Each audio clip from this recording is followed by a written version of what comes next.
Episode 13. Okay, so we're talking about how, like, he's asking if we're Sith or Jedi, and the question is pretty much, like, I feel like we were all, at one point in time, trained by the Sith, and then we had to run away. We had to run away to join the rebellion. Once we realized, because it's like the Force Awakens, right? Like, Finn's running the stormtroopers, and he's in the village, like, shooting women and children. He's kind of looking around, and like, what the fuck am I doing? Drops his guns, like, what the hell are we doing here, bro? This is evil. I don't consider that canon, but I'm just joking. But it's like the whole idea that, like, Siths corrupt, Jedi help. Sith is a slide, being a Jedi is a staircase, right? So it's like, this guy helps people, right? He's like, let me help you up. You know what I'm trying to say? Whereas I find, like, Base Street's about how do I corrupt you? Or even shit like you were saying before, like, you know, it's like, what do I do to keep you here? Yeah. How do I entice you? How do I coerce you? I want you. Yeah, I know you don't want to be here. So what do I do to keep you here? Is it gonna be your bonus? It's your salary? It's the psychological prison. Exactly, right? Prison, So that's what I'm trying to say. I think like Base Street and the corporate world is definitely the Sith, because they're not helping you at all. They're corrupting you. What I actually think is what the Sith will teach you is that they lure you in with, like, money and power. Yeah. And because what they teach you is that embrace the dark side. It will give you power way beyond what the Jedi will ever be able to fucking give you. And I actually read more deeply in the Star Wars analogy. Do you know why in like Star Wars there's only one Sith who has all the power, and then the Jedi's all have distributed power, and why the Sith can fuck everyone up? And it's because in the Sith only has he has a master, and then essentially the Jedi Padawan, you transfer the energy, and it's only actually one guy who has it. That's why there's not multiple Sith lords. There's only one Sith lord. Yeah. So Palpatine's dead. So Palpatine, they're keeping him alive, but he actually had so much power that he could kill Rey. But after he killed Senator Palpatine, she inherited all the power, right? So, but versus the Jedi, like there's thousands of them.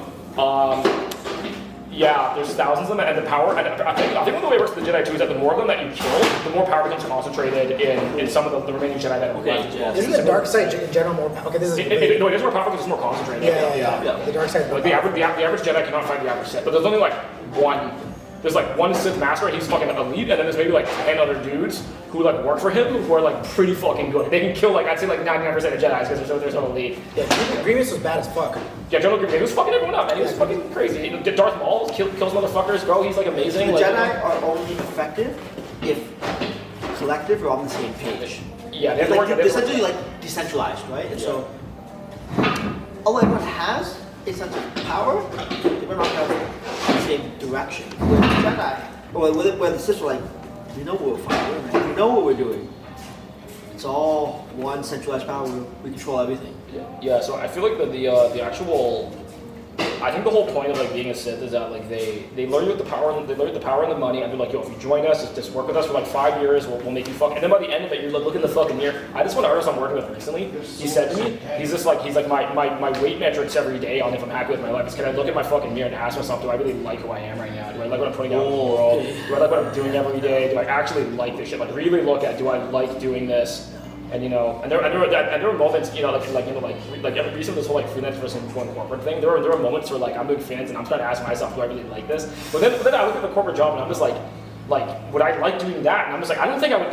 Like, is that the easier way out? I don't think so. I think that's actually the harder way out. Yeah, that's true. It's mostly the hours. But there's somebody. Yeah. There's an alternate version of you. Yeah. That could have easily said yes. Yes. Yeah. Why not? Like this is the risk. This is the reward. I'm down. At this point in my life, I'm down. It made me think about like there's been so many times throughout this like freelance entrepreneurship journey where I'm like, man, if I just got like a job at like a major studio, like when I was like in my late 20s, or maybe if I went to animation school, it would have been easier. Because then maybe by now I could be like maybe a technical director and get paid big bucks. And what it really comes down to is that like, yeah, the hours are crazy. Like in my opinion, the risk actually paid off in the end because I'm looking at like the grand scheme of my whole career. Yeah. And I essentially built myself a permanent safety net. Yeah. Like that's kind of ignite. First of all, it's really hard to do that because if you ask most successful workers in places, they can't do that. They can't just like get clients and like keep it running. And then secondly, it gives me leverage just to keep myself out of these type of jobs. Because let's say I fell upon hard times and they give me that offer, I would probably the other Eric would take that. Oh yeah. I totally get what you're saying. I really respect that, and that's why also I really you're a killer. I don't have to tell you what the fuck you do. I'm gonna suck your dick. But like I think the biggest thing right now is I totally understand the need to sort of create a parachute or some sort of safety net for yourself or some sort of shovel, some tool that you have that like is not given to you by somebody else to make your way through life, right? Like one of my coaches calls it a money machine. He's Yes. like, he's like a money machine doesn't have to make $1 billion a year, but he's like you need to have some money machine where you can pay your bills with it. It can be something small, some small service. You know, like he's doing service-based Dude, businesses. that's exactly right, man. Like, Yeah, you it can, just- if you do could be something your like- own, yeah. like money printer, Yeah. holy crap. And most people's money printers won't make them like $1 billion, but if you can print yourself like a few racks a month, keep your head above water, and when you need it, it'll work. It might not scale to like 100 G's a month or anything like that, but it just when you need the money, you can squeeze it, and it'll do it. That's usually a service-based business, or for some people, it's like you can do like picking up shifts, bartending, whatever the fuck you do. Like, And that's honestly why I started. Well, I've had Old Money Media Group for a while, but the reason why I've really been pushing now is because, like, bro, I've had my background in like equity sales and fucking just in general corporate sales, and like when you really think about it, that's really no skill outside of like relationship building. Like that's No, I mean, it's a skill. It's a skill for for sure. sure. It's a soft skill. But the one thing I always knew is that like what you take from one job to another is your Rolodex or your network, right? Yeah. But like I always knew that like especially in the financial services space and you're selling financial products, right? There's going to be an environment where it's no longer still able to sell financial products. That's why I've really been trying to veer hard and have another option. And it's funny because like I feel like, well, it's not like people have been talking shit about me, or like, but I guess people have been like just wondering what the fuck are you doing? It's so random. You're starting off doing like marketing stuff and you look so shit in the beginning. You know what I'm trying to say? But it's like, yo, basically I'm just realizing, especially, and I feel like a lot of people who work on Bay Street, who work on Wall Street, who even work in tech right now are realizing shit. I need to have a money machine. I need to have something that basically I can keep, because this job that was fucking like, you know, paying me 250K OTE, you know what I'm trying to say? That's not going to be there forever. As a matter of fact, it's gone. Actually, it's looking like it's gone. Dude, yeah. Unless you're able to provide real value to a firm right now, you're not fucking, that's not happening You anymore, give, right? you give yourself options. Yeah. If you give yourself options, the fact that someone else has only one option, if you can have 2, 3, 4, 5 options, dude, that's a way better position to be in than someone who, like, there's an OT right now Yeah. who only has one option Yeah. because he doesn't realize option 2, 3, 4, 5 exist. Yeah. You finish this. He doesn't realize that. He's like, oh, I thought this was the only option. Yeah. But there's another OT that's like, yo, you gonna pay me to talk? You can pay me to like review your stuff? You can pay me to like give you advice? You can pay me to like just like check in? Like someone who's like, oh, wait, you're paying all of that? But at the other job, you're only getting paid for, you know, all these things because you were part of the system before, Yeah. right? They're like, motherfucker, I pay everyone for all this, but I just pay for one. Yeah. Yeah. No, it's so funny though too, because like I find like being the jack of all trades, not jack of all trades, but having multi set of skills. Yeah, what do you say, yourself? What's up? What's up? Let's get by Stella. You love Stella. I feel like it's the last time I saw you drinking. It's alright. Come here, have a seat, bro. Thanks. Come join. Really chair over here. I can show you behind the scenes. Oh, yeah. Sit right there. But what was I saying? You have options. Yeah. You just have to maximize your options because a lot of people they don't have the options. You know, this week, this area here. Oh, we gotta How about you, Odie? have some wine here. I might have one later. Thanks. Thank you though. You got a bottle opener? I got one. Let's hope you guys had one. Yeah, here. Yeah, that bottle openers from Our Card Venture Capital. That's the most value it has in its portfolio right now. Our Card Venture Capital. What do they do? They're an Israeli venture capital firm. They specialize in the tech space. In Toronto? They have a satellite office in Toronto, but they're based out of, I believe, Jerusalem. Oh wow. Yeah. Yeah, there's some crazy tech stuff going on in Israel, eh? Oh yeah, they're in the shit right now for sure. Because Yeah, they're basically, like like so everyone in much tech right now is absolutely fucked, especially on the VC side of things. Here, let me, This should look like someone like Eric this week, right? Yeah. You get 2 options. Dungeon ass. Go I for got 5 new flavors of vapes, bro. just a pull up all corporation those. or go back to the freelancer grind. Yeah. Thank you so much. But for a lot of other Yeah, bro. Erics, Eric in other alternate universe would have only had one option. You have to take that job. You Yeah. gotta That's take that- you gotta take that corporate Yeah, this job, one's mango dragon fruit. which is good because This one's fucking. You have those options. Yeah. Luck is I can't do that, so feel it the next Luck day. is random. You actually, you feel cigarettes the next day, I think they're Yeah, correlated. They are. I think Oh, yeah. luck and probability, because I think like Probability gives you Often at a the- chance of getting more luck. Exactly. And luck gives you These ones don't have zero. you have to do action to become a luckier Exactly. person, That's which fucked is up. basically increasing probability of it happening. It's kind of like the probability of It me feels getting amazing, more bro. I work fucking love it. just by being in this Fucking crack space it, bro. goes from like 0 to like I'll make sure 20%. Yeah. Right? The Man. amount of money I Sorry? made here, Yeah. It's in a proper. Oh yeah, yeah. different clients, Yeah, no, yeah, no, yeah. opportunities, even being able to close deals, like settle things. Like, I made enough So, money dude. here. I was in Brooklyn last week. the probability goes up every other week. Yeah. You meet one person, another person outside. Yeah, we're rolling. So if you guys camera's want to on. have a conversation, might as well bring it in the podcast. No. You're talking right behind the microphone. Doesn't matter.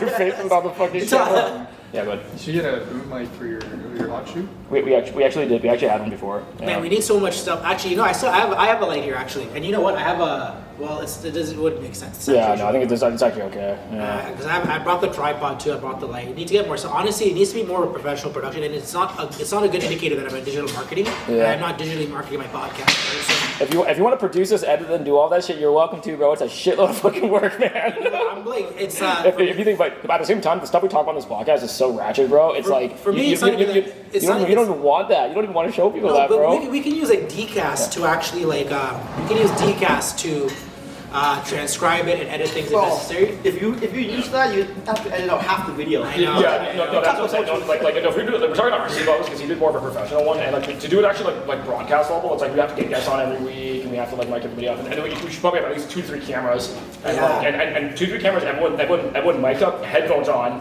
like in like full mode. I wasn't even thinking about you get the Road ones though. The road the lab mics. Yeah, You yeah. can the Yeah. lab mics too. Yeah. It's fine. It's fine. Yeah. There you go. Yeah, man. Anyways, yeah. So, but yeah, I was thinking about that, and just, I don't know, man. Like, this fucking life is like. It is funny though, because I find like when you live in what I call the conveyor belt life, right? So many a kid who is many a A kid. lot of people live on that. The blue Yeah. pill, they call it, I got the blue pill script. Many a kid who was born in Ontario essentially goes through primary school, elementary school, go to high school, you're put into either academic or applied, you go to college or university, you take it on trade or you do some random like skill, you do a co-op, you get a job if it's the college route, university route, you go do some random course, ideally you either get a job out of there or you do a postgrad. It's the same thing over, right? It's like everything is basically just like cookie cuttered out for you. Can I kill the? You want to keep talking? Can I kill the camera for a second? Yeah. My bad. All right, what's up? We are on episode 14 of the podcast. We got mad people here today. Hey, your hoodie. Thanks, man. All right, let's bang this until we get bored of it. Okay. All right, Oh, you almost knocked the camera. my bad, bro. All right, sorry, we're gonna fuck your shit up.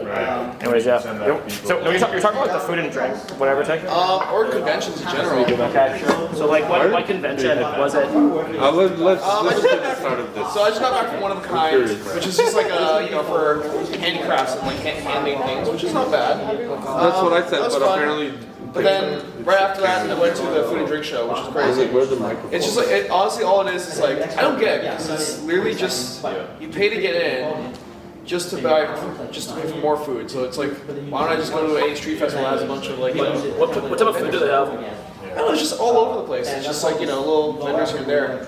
It's interesting though, but I'm like, what difference does it make if I just go to a street festival? I think that's actually arguably better though. How much was it to get in? I think 25 or so. Okay. What type of food do they have? Just all around food to eat. Had some momos. I think the coolest thing I had was beef rendang, which is a Singaporean thing. Yeah, Malaysian. Yeah, Yeah. I was not ready for that heat. I tried making beef rendang at my house one time. Wait, are you Singaporean or Malaysian? I wish I was. I'm some Chinese. True. I feel like I did a visit Singapore. It's fucking cool. I heard Singapore. My friend told me it's the most boring place in the fucking world. Singapore. Yeah, I've heard people tell me that because like it's very corporate and it's just very like I don't know. That's fucking cool, man. So what inspired you to go to this trade show, the convention? Yeah. So I actually think right now, just to change topic, we're going through a lot of Hold people. on. Go ahead, keep on. The most significantly challenging time for a lot of people right now. There's been like massive tech layoffs. They're not stopping. Anyone that has a corporate job right now is very much so scared to lose it. It's a dark fucking time across the board. It doesn't matter what industry you're in. People are getting fucking cut. And I think the most disingenuous thing about this fucking time and this era is that no one wants to talk about it. Everyone's pretending about being fake positive. But at the end of the day, we're all going through significant fucking trauma. And I think the fucked up part of our generation is that we really like to meander on our issues.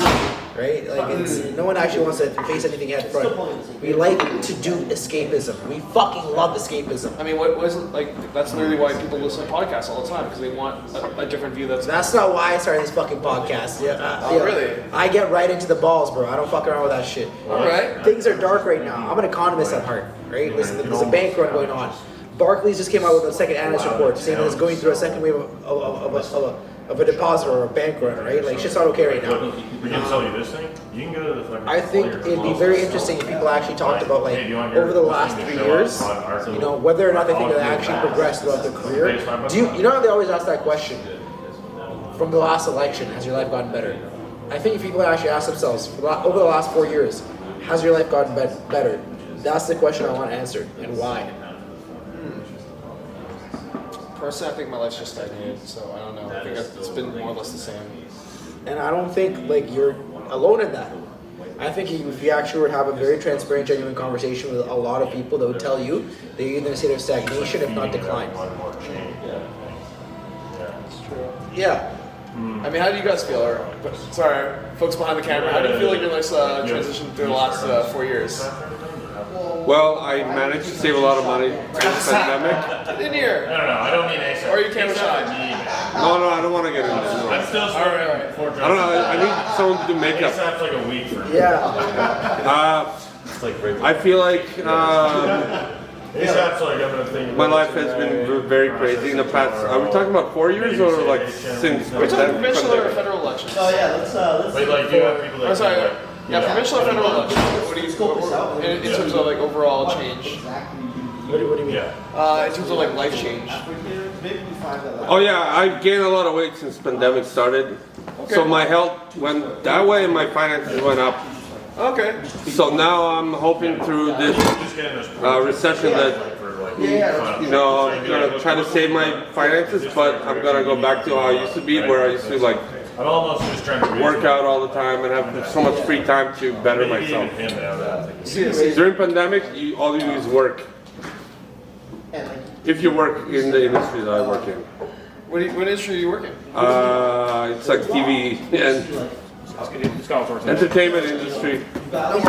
We all work remote, so. See, I think I'm like the newest member here. I'm still getting to know everyone here. Oh, did you just join Project Spaces? Literally, like, I think like I just heard this week or so. This week? Yeah. Welcome to the fucking cult. This is the Crypto Bro Country Club. Oh, nice. Have you been to the parties here? There's there's happy hours. That's they do most of the recruiting, and it's great, bro. Everyone here is on something. Like, what are you doing right now? 10 grand. Sales. Oh, that's great. Yes, everyone here's some kind of like self-employed, fucking remote work tech, fucking creative person in general. Yeah. Like I have two brothers. They work in tech sales. There's also in sales too. So yeah, it's been definitely a different lifestyle change for me. Fuck, my bad. Yeah. A lot of the stuff is like open source and Yeah. pretty accessible. It's good shit, right? It's, the banana one is my favorite. Aloe. You like the white girl flavor? All the fucking. That's the white girl flavor? All those sexy bitches in Toronto who like, oh, we love aloe. Oh yeah. All those like fucking bougie bitches like aloe. I'm You know gonna what? have like 2 or 4 in my pockets. Oh, dude. Pull them up. I'm gonna have it. I'm gonna have them. Oh, you don't like? You wake up next day. They'll still make you want to quit cigarettes, honestly. It's a good. It tastes amazing. Thanks for introducing me to it. Thanks for getting going on the sauce. Gummy bears. I thought they were at least like special gummies, you know? Yeah. On the fucking sauce. How's it going? Why aren't you guys in talking podcast? We're not the camera, I'm just running it. No, I think my cousin Adrian's here. He's a PhD, so he always has amazing topics to come. He's always fucking hammering at this and that, and it's pretty good. But he's like, I think he's studying right now, so. Like, I'm saying camera doesn't really matter. We need topics, bro. You know, when we make the podcast, I tell everyone to bring at least 5 topics. They also get a forced conversation, right?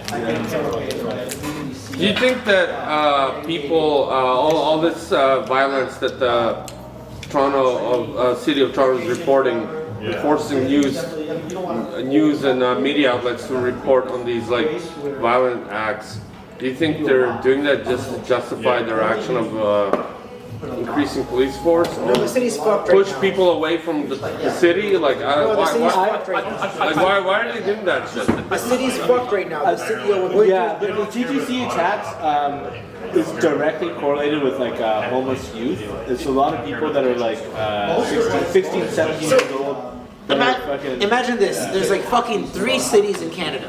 Yeah. Okay? Really think about it. Toronto, Montreal, Vancouver. Yeah. Maybe Calgary, right? You're a homeless motherfucker. Great. You don't have a job. You want to go to prison because it's nice and cozy.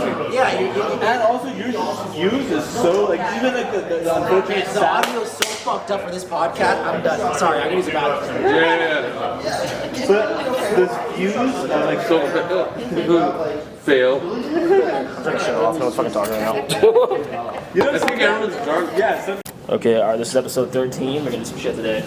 Okay, yeah, so I was watching this documentary about Neanderthals, and okay, so dude, this guy, they saw his arm, and his arm, the femur bone was like whittled down to this little fucking nub. So what they say fucking happened is that when this guy was a fucking kid, his arm was like crushed by a boulder or some shit, and then they managed to keep him alive long enough for him to fucking grow into a full-grown adult. I think it was called like the life of like the Nandi Neanderthal or something like that. Okay. And then they also did X-rays on his teeth, and you could actually see stress fractures in your teeth if you've had a very stressful fucking childhood. That's right. And they said that this guy's fucking teeth, they're like this boy grew up with tremendous stress.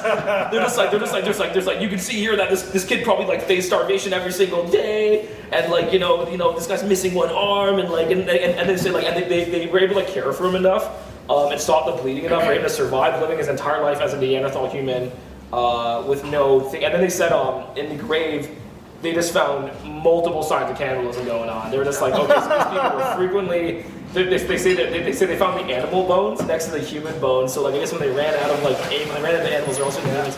So my point about all this shit is I just watched this Neanderthal thing. It just made me realize like I'm so glad to be alive in 2023. like dude, we got mad problems right now. Like no, but like dude, like I'm thinking about this guy's. I know I'm talking to you. Like, they did a thing on his ears. So they're like this guy was like 80% deaf because he had so much head trauma that his ears had when bones grow inside your eardrums to stop you from hearing properly.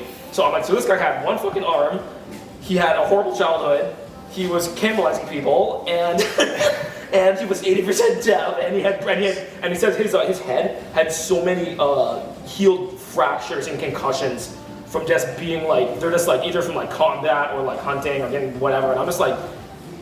This, and they say this is just one of the skeletons that we found from this age.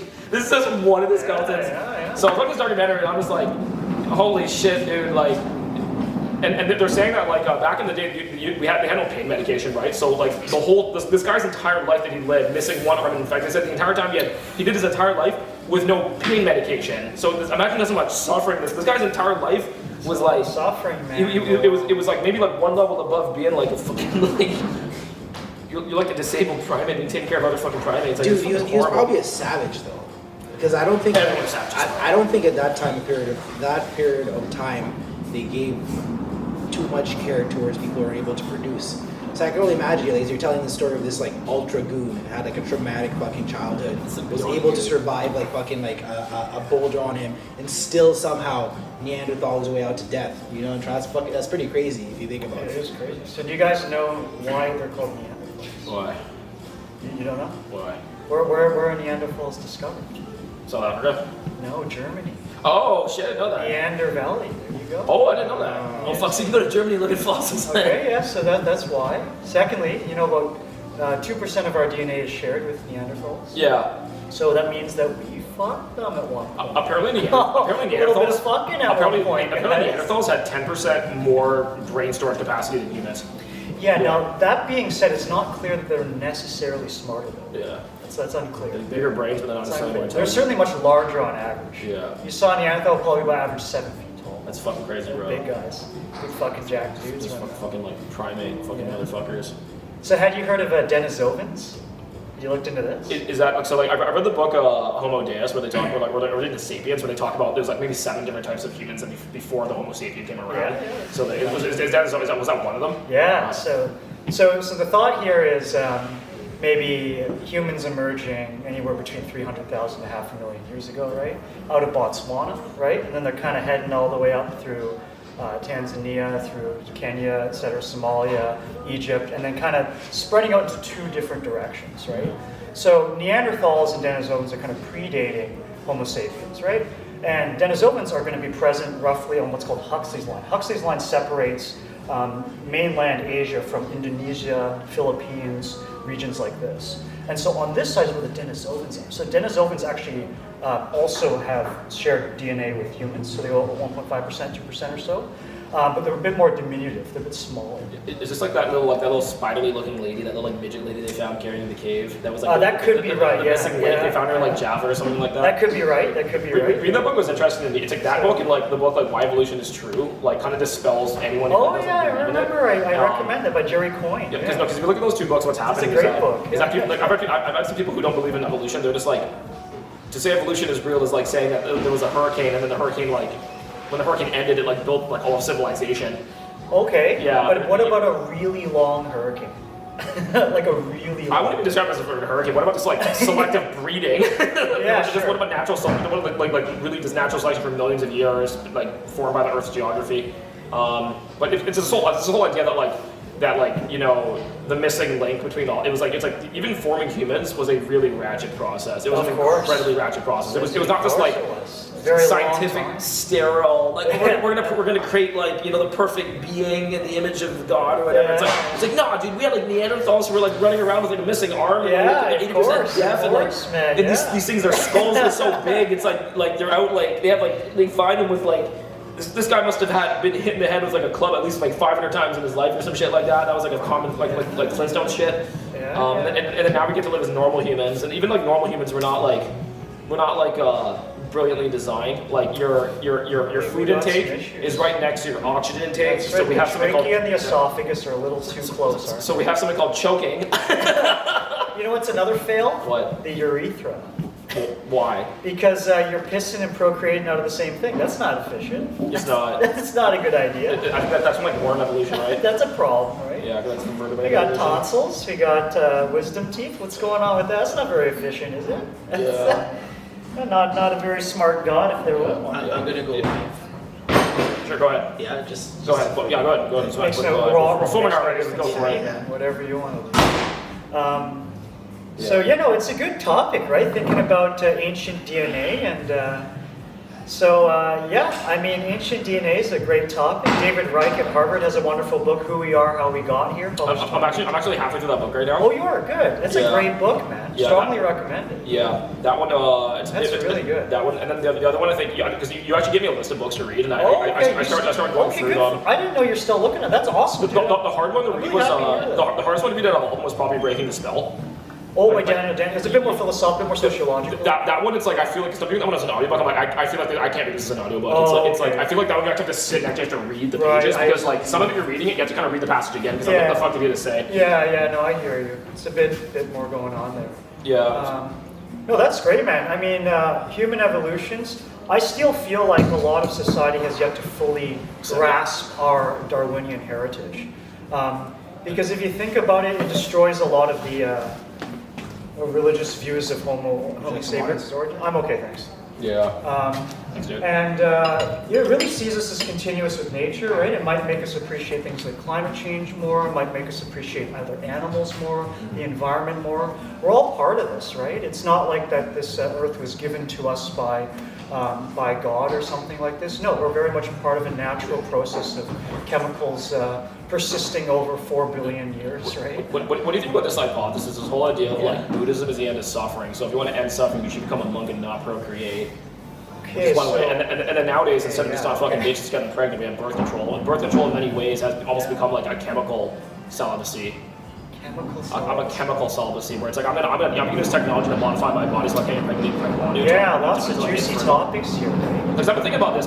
So here's the topic I had recently is that I had a lot of friends who told me that like they were accident babies, and I think in the baby boomer generation. Oh yeah, I got a couple friends who were accident babies. I felt less so in the baby boomer generation, I think what's happening is that I think it was a status quo to get people pregnant and have kids and everything, and then sort of deal with the consequences of that after. Because this whole like child-free movement that's happening on Reddit, I don't think happened in the 80s, right? So I think what's actually happening now is that all the people who are having kids in the millennial generation are going to be much more intentional. I posted on my Twitter recently. I think the next generation of kids, because we're not looking at the status quo of just randomly having babies, is going to be the next generation of kids, I think in my opinion, are actually going to be better raised because all the parents who are having kids now, because it's so stressful to do it, are really, really intentional about it. Like, dude, anyone getting a person pregnant right now by accident, like raising a kid in housing is so fucking expensive. It'll like people will actually. I think the abortion rate now is actually high because of that, right?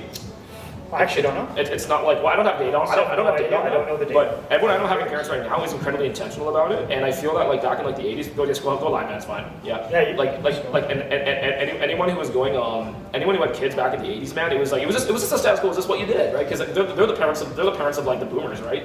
Yeah. The baby boomers were the parents of and I would say yeah. it probably depends on the country as well. religious background, the location on Earth, the income level, the socioeconomic. I was just having a conversation right now actually with a friend of mine, and she's the high salaried individual, or you can consider it that. Yeah. But it was actually very funny because she was saying that she want to have kids, but in this environment it's just completely unpractical. Okay. Yeah. So it's interesting that like I almost wonder if it's just I wonder if it's like a non-wanting of having children, or if it's just literally like the conditions don't merit that happening right now. And I actually remember having like a bit of a theory in undergrad talking about essentially like cost of housing and marriages. Right. So basically, I think I had a theory in which it was like when houses are cheaper, you actually see an increase in marriages. Yeah. Yes. Absolutely. But when I have no idea. I think Peter Zion says that there's a study of urbanization where the more people move into cities, the more educated you become, the more expensive your housing is, the less likely you are to have kids. Because if you want to follow the path of least resistance here, this becomes really, really impossible. And he says that's actually why he thinks in the future when people start leaving the cities, and he says in the future we're going to probably leave the cities. It's going to be much more remote work, and there's going to be more satellite towns. And I'm to see what's happening in America right now, right? Because everyone's moving, like the migration out of California into Texas and Florida, it's enormous. Like Texas right now is like the fastest growing state in the U.S. the south across the board.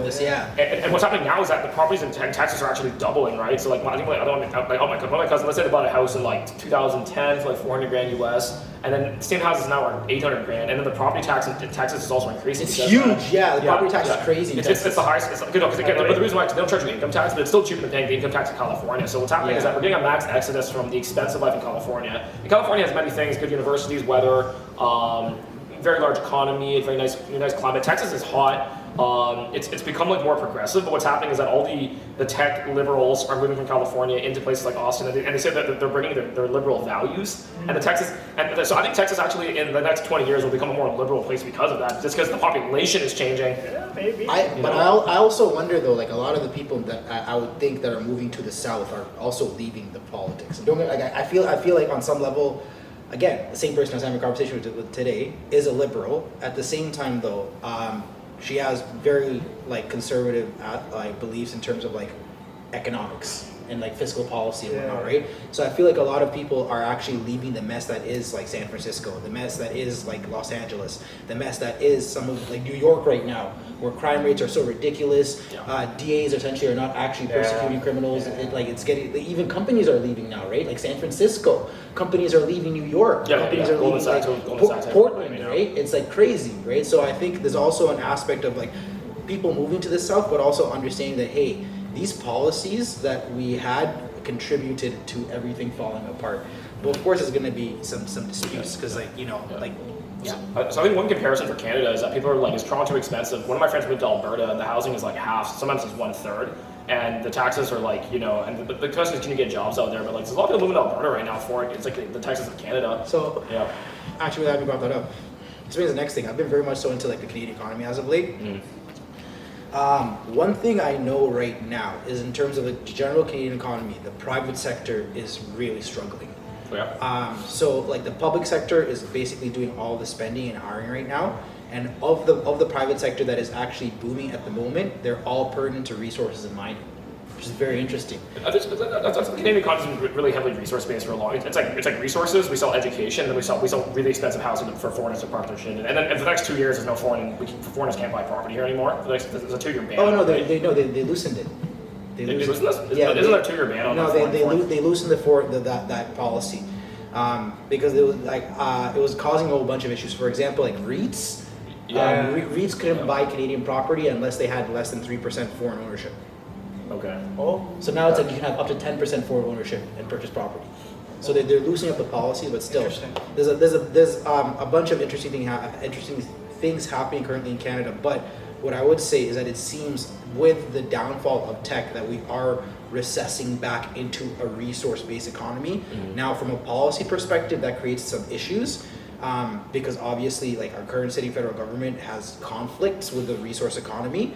However, I think then that actually may lead to like further catalysts for other political parties being able to create some benefit or gain some more membership from other parties that maybe are not actually providing jobs or providing security or providing basically a scenario that's The beneficial. conservative government's probably going to win this election coming up because I think people are really sick of like Trudeau. And Pierre Poilievre is like marketing like crazy. He's marketing like a motherfucker right now. He's going after every pain point Canadians are going after. But it just goes for Adrian. How much of the liberal or conservative guy, how much in this country can they actually fix, and how much are they actually responsible? How much of this situation are we living in is due to Trudeau, and how much of it is just late stage capitalism, Canada in general? Because we're not the only country facing it. These are great and tough questions. We're not like. What do you think, man? Like, we're not the only country facing this. I think Trudeau made some mistakes economically. Like, I would not have printed quite as much money, but it's not like I don't really. Maybe Odie, do you know? Like, what impact? Like, because the way the Federal Reserve works is that the chair of the Federal Reserve has staggered terms, so it's actually not partisan. But is the governor of the Bank of Canada, are their terms sufficiently staggered across administrations? That's the question. Because Tiff Macklem's been in power for some time, and he's printed a fuck ton of money. So I think they printed, like, I understand why they wanted to print money, they want to stimulate the economy during COVID. I think they printed too much money. So my concern is, like, I don't really know if that's exactly Trudeau to blame or whether it's the Bank of Canada to blame. Or just the state of the world, because the UK's fucked up right now. The UK's fucked up. That's a totally different country, right? I would blame the Trudeau administration. The reason being is specific things. For example, Bill Morneau leaving at the peak of COVID. Right, so Bill Morneau is a finance minister. He is the son of the founder of Morneau and Chappelle, right? Yeah. Solid firm on Bay Street, right? Sure. Like, this is a guy who's very much so about his pedigree. He's a bad guy on Bay Street, right? Like Morneau, right? So Morneau left during the pandemic, and it happened right after Jody Wilson-Raybould and Phil Potts left as well too, because they were not being cooperative enough, right? Like, they're not being cooperative enough. Yeah. Right? So I think basically, of the Trudeau administration, there's a huge aspect of you need to cooperate with the specific leadership. Otherwise, we're not going to have you around. And when I look at a guy like Morneau living, and I look at, I'm not sure what the previous chair of the PLC, but the time of him leaving to me was also peculiar. Maybe it was, you're right, it's staggered tenure or whatever. Well, I just don't know how this legal structure works. And my assumption here, and I could be wrong, is that those people left because they did not want to partake they did not want to have what's currently happening in the Canadian economy be part of their legacy. Yeah, these are good questions, guys. I do wonder, like, there's multiple things to think about here. Because things like education, healthcare, those are provincial matters, not directly federal matters, right? So, like, can we really blame the federal government if the way Ontario's run is different than Vancouver and British Columbia? Yeah. You see what I mean? So it's difficult for me in my head who to blame. What you can blame federal policies are federal laws, right? So, and you could blame the direction. Like, the Trudeau administration was very happy with deficit spending. To me, like, there's just too much deficit spending. Yeah, it's terrible. It's just, I think that was not a good call. But then you might say, well, I mean, who knows what would have happened if we didn't have as much deficit spending? Well, there'd probably be more unemployment. There'd probably be more other issues. Okay. But the question is whether that's okay, right? And that's a big debate in macroeconomics. What is a natural rate of unemployment? John Maynard Keynes talked about this. A lot of economists talk about 8%, 7%. Well, that's totally subjective, right? That's totally up for debate. Right? How much suffering can we take? How much suffering can you take for like a less inflation or less asset inflation, especially, right? So like these are good questions, right? I don't know, tough question. because I think I understand the strategy of the federal government in terms of trying to like help the economy. The first one was, let's protect housing. How did they protect housing? Well, we basically imported so many people now that there is a floor on Canadian housing because we now have a housing shortage. Yeah, that's bad. Right? And that we can't really fix that or amend that now in this current interest rate environment. Yeah. Right? So that's the first problem. It was the housing crisis, and that was essentially a strategic plan to save Canadian housing. In my opinion, that's the first issue, right? Past that, I also, like, whatever. I mean, like, you can have your own opinions of the lockdowns and necessity. What I saw happen, though, for sure, right, is that the private sector really suffers, specifically small businesses. Yeah.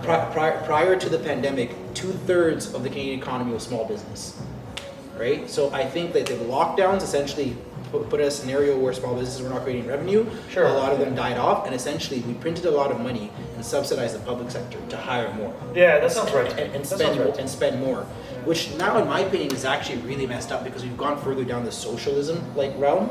Because essentially all the money is being provided by the public sector, and the public sector provides the money to vendors, right? And now those vendors are the only ones really making money. Now, when I look at and I could actually further parrot that by saying I heard news today that Deloitte is doing layoffs. Oh yeah. Deloitte is doing. People are shorting TD stock. I find fucking crazy. So why? Do people ever short?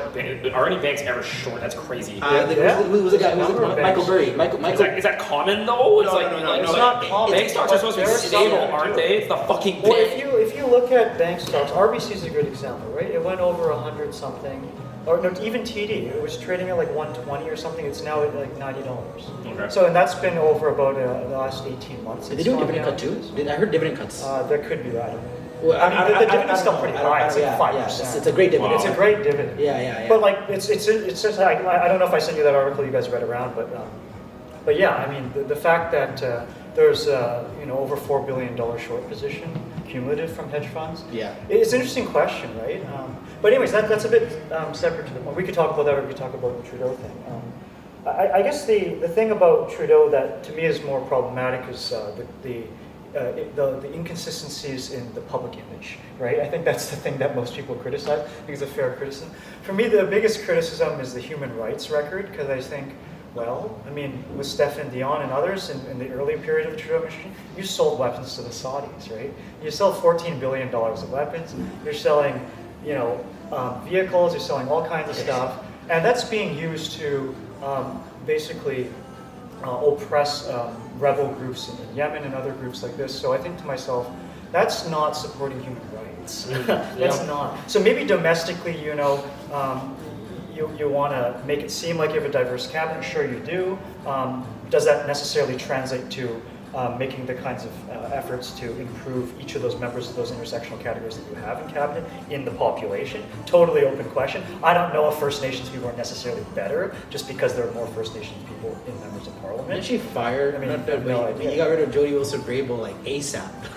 Yeah, for sure. It's But like- I don't think that has anything to do with her First Nation status. But she was no, obviously it's not like Yeah. it was like, oh, get out of here because you're an Aboriginal. Yeah. It was more so sort of like really short-sighted to like hire the first justice minister who's not only a woman but also of Aboriginal descent, and then when she doesn't cooperate, you're like, all right, fam, get out of It's here. certainly a bad PR thing in that sense. Yeah, that's Yeah. wild. And actually, let's just for the topics on human rights. Very funny that's like China is now leading human. So have you guys heard about China and their ability to have calmed down? Like they've somehow created peace in the Middle East by literally getting Saudi Arabia and Iran to come to the table. Something that Yeah, I read about this. It's interesting. This is actually really it's interesting. actually insane if you think It's about pretty it. interesting. China, I don't think anyone could have foreseen this. China brought Saudi Arabia. If you understand Islam, these are fucking like, these are eternal historical enemies, Yeah, right? yeah, The Shias and the Sunnis, this right? goes back China 1,500 years. put them at the same table, and now they're negotiating a peace deal between Zelensky and Putin. That's the craziest Wow. part. And Zelensky literally recently said, we want to see this. Basically, he said he's grandstanding right now. He's like, we want to see what's happening in Bakhmut because we want to basically we want to win Bakhmut, get closer to Crimea, then we'll have a conversation about. Right. But the thing is, in my opinion, he's grandstanding All right. because they're not winning Bakhmut. That's a war of attrition. That's a war of it. I agree with you. They're spending too much ammunition and they don't have a resource base. They don't have an industrial base. So That's they right. need our support to sustain the battle back but right now, which is not going to happen. And I heard something crazy, and I'm not sure about the Russian side, but like the lifespan for soldiers there is like half an hour or something like that. Something You insane. got 30 minutes. Yeah. 30 minutes to play ball. So basically, so what's Oh my happening right gosh. now? So Xi's basically saying to Zelensky, he's like, hey, I think we should sit down and have a negotiation. If you do not want to agree to the negotiation, that's fine. I am just going to provide Russia military aid. So it's up to you to make your decision, right? So, Wow, yeah. but it's very interesting now that essentially China is they have a significant seat in the ICC, right? International Criminal Court. Right. Yes, and then they also, I'm pretty sure, head the UN Human Rights Council currently. Oh, are you sure they headed? Yes, I'm sure they had it. I'm sure they had it. No, So because it was during the Trump administration, because when he was pulling back from the UN, right? China really took advantage of that. So basically, last I remember, it may have recently changed, but I'm pretty sure right now China is responsible for the for the UN Human Rights Council. But if you think about it, They're certainly on the Security Council. So it's interesting because now they're basically they can have a conversation of like, well, fuck the U.S. These guys constantly are out here doing illegal wars. Y'all remember Iraq? Yeah, that was terrible, right? Y'all remember Afghanistan? Yeah, that was terrible. Now they started wiling out, cause a war over in Russia and Ukraine. We're gonna fix that because we have been able to bring nearly 1 billion people out of poverty. That's how they've actually changed the parameters of what human rights is, right? Can you actually create progression, right? And now we're actually going to create peace in the world in multiple theaters. We've stopped the war in Yemen and Saudi Arabia, right? We're about to stop the war in Ukraine and Wait, Russia. in what way did they stop the civil war in Yemen? That's on. They got Yemen. No, they got Yemen and Saudi Arabia to stop what? China's been No, snapping. I don't agree with this. This is ongoing. No, Look this up. This is ongoing. No, I'll look into it again. This is recent. It's done now. No, They might obviously that's still be correct. maybe the news report was incorrect, but from my understanding, the conflict between Yemen and Saudi Arabia came to there's at least a ceasefire or a solution. There might be a ceasefire, but that's different than having a. Still, the fact that permanent China, end. the fact that China is like slowing down and stopping conflicts, I as an undergrad never thought these words would be leaving my mouth. Yeah, sure. Right? No, I agree. So it's just really interesting, man. We're actually fundamentally in a completely different time in history. Yeah. Yeah, of course. Yeah. I hear you. Ray Dalio had this video recently. He's just like, it was the Dutch Empire, and then the British Empire, and then the American Empire, and they all sort of overlap, right? Even before the Dutch, the Spanish. Yeah, and all the colonial powers essentially. And then now it's happening. They're saying the U.S. powers are actually falling off right now, and then the Chinese Empire is sort of coming up, despite depopulation, shit like that. But it's just who's the America has so much debt purchased by China, right? That's right. And They got the. who's gonna call shots the next 100 years, right? So I'm in here right now too because I had a very random conversation walking down King Street last night about my buddy Carl. He comes over, asks me a question because him and his boy are talking about the U.S. dollar, and they're talking about the fact that now China is leading the change in how commerce is done or trade is done with energy, especially with the BRIC countries. Yeah, that's right. Brazil, That's Russia, right. India. Yeah, India, China, Korea. No, not Korea. Is it BRICS or BRICS? That's the South Africa. Like Brazil, India, China. Yeah. So basically, they've gotten rid of the petrodollar, which is very significant because So I don't know if I'd agree they've got rid of the petrodollar. I would agree that there's less emphasis on the petrodollar. well, That's the way I would. you don't need to purchase oil in US dollars anymore. Yeah, but I don't know if I would say that means they won't still use U.S. dollars. That's a different claim. Yeah, it's not.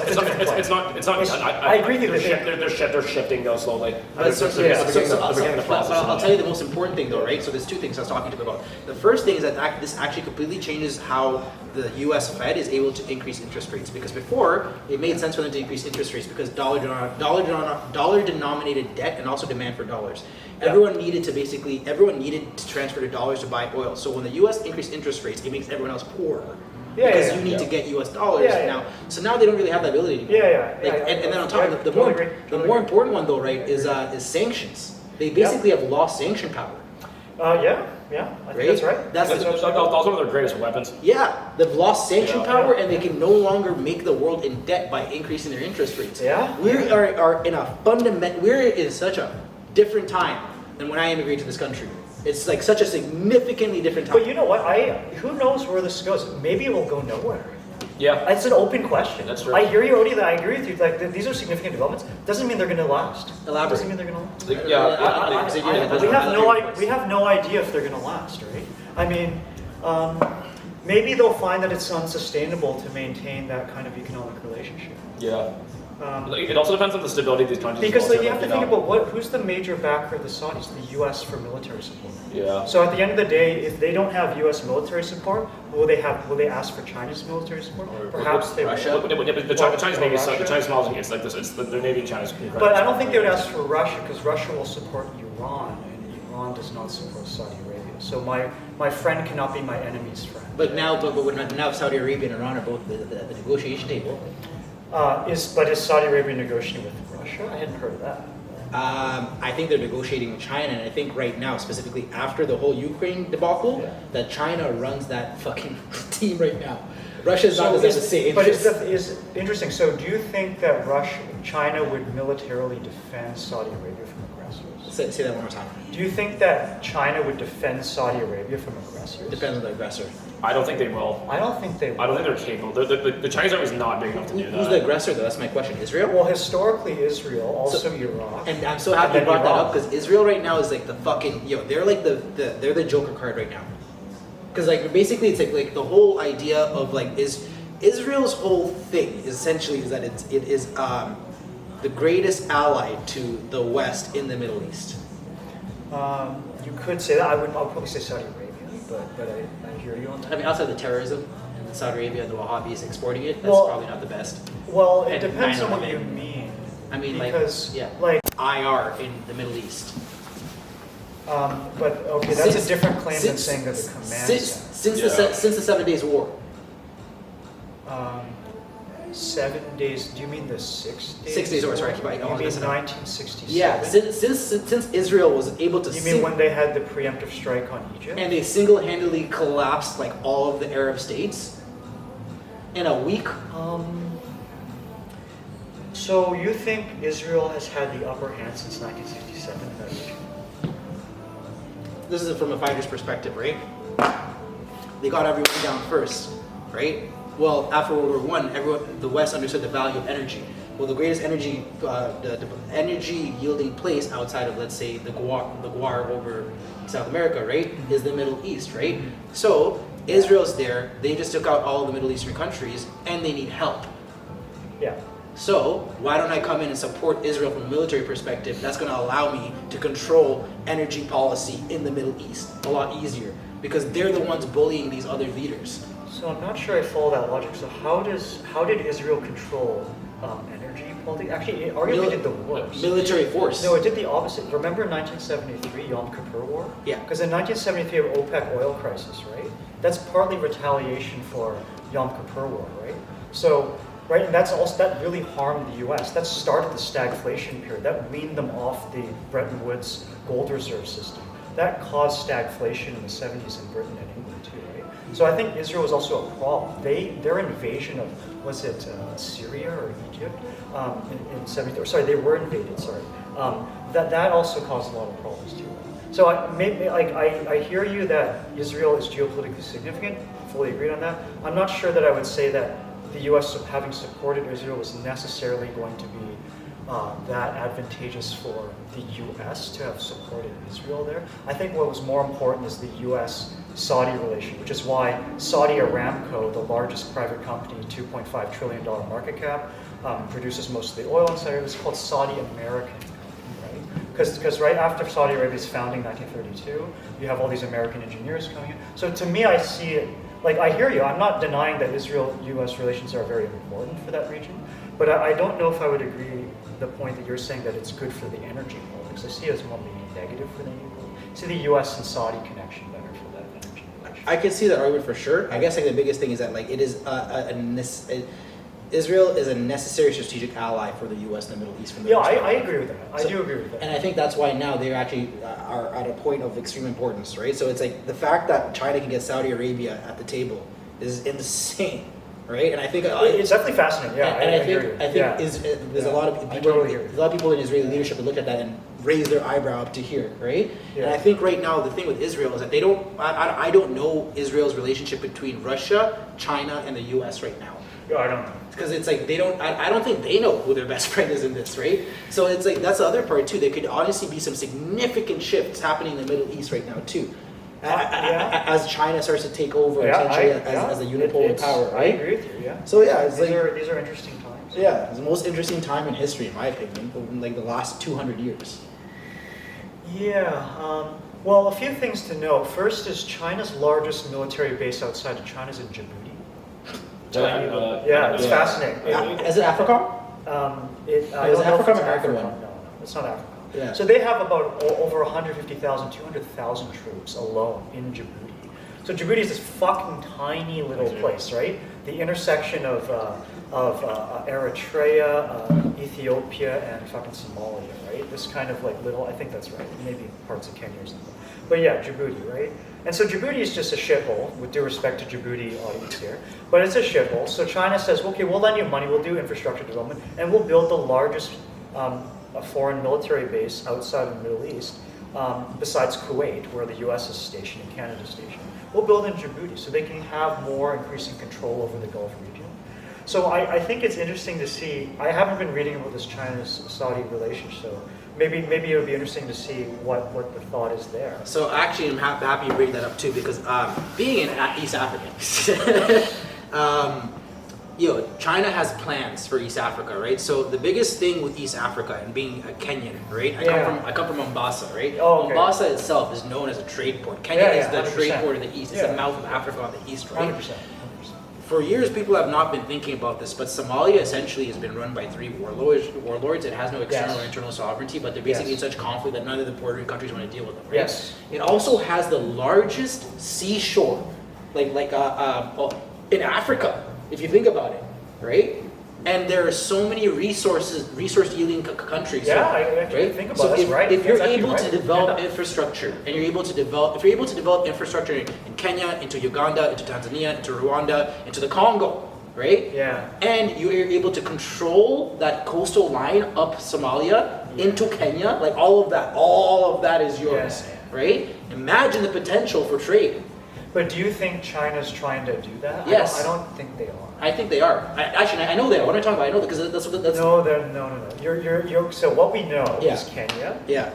to an extent Ethiopia, Somalia to an too. extent Somalia. I don't agree with that. Where have you been reading that there's Chinese investment in Somalia? I mean, there are probably some connection. I don't know if there's significant connection. I don't know if I agree with that. Where have you been reading about that? I have to pull up the actual article itself. Okay, but fair enough. Yeah, but they But have. I mean, I don't think Somalia is going to be a country for a while. It has not been a country since 1991. So my grandfather. Right, just short, even Black Hawk down onwards, right? Battle of Mogadishu onwards, it has not been a country. So my It's a broken, non-sovereign. So the reason why I know basic about services not provided, right? So my grandfather used to work for the UN. Oh wow, He that's actually- crazy. That's fucking crazy. He man. actually Yeah, used to cool. be. He used to be like their official that goes into Somalia. Oh, so wow, yeah. the way he explained Back it to in me, the day. the way he explained it to me is I think I could be. He basically said there's like four or five levels of safety, right? right? Like, and basically he said that on the 5th one it's a no go.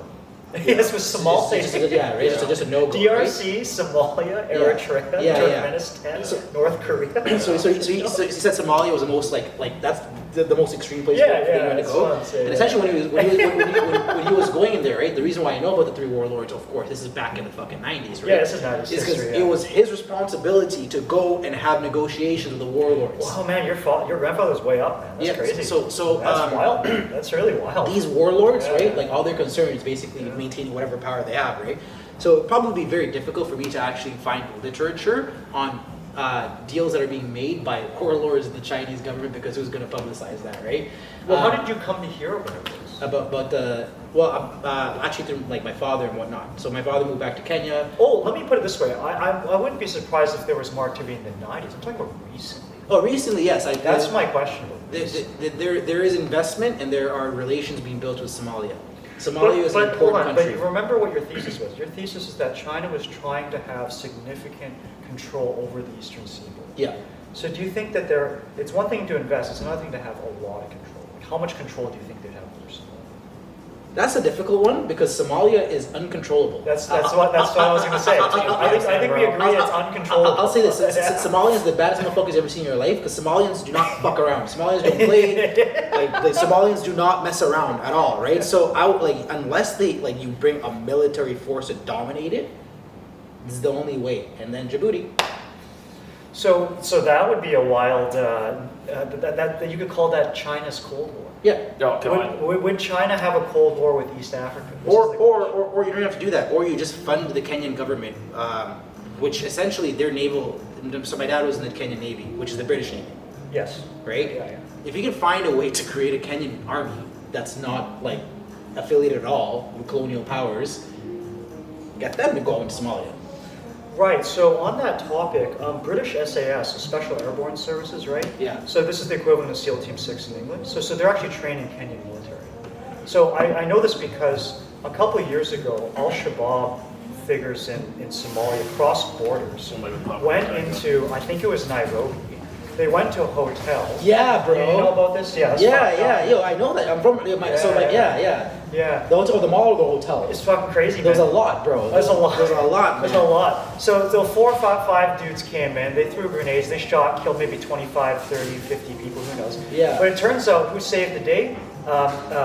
Plain clothes, Random guy pulled up. British SAS. Yeah, he just- yeah, he it's just like- pulled up. yeah. Because he was already in Kenya training Kenyan Special Forces and military. And You have a video of that too? They have the video of him going in there? yeah, I saw. I was like, It's this is actually- incredible, it's man. nuts. This is so nuts.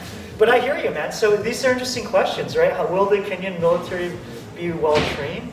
Because basically right now China can offer us a defense against, because we don't, you know what Al-Shabaab means? Yeah, like brothers. The boys. The boys, yeah, right? yeah. So basically it's like Shabaab keeps coming in and fucking us up. Like the bros. If you can find someone to keep Al-Shabaab out, then like, yeah, do it, right? Right? And the reason why Al-Shabaab keeps fucking coming in, well, it's actually very interesting. The reason why Al-Shabaab comes in is because they're anti-West.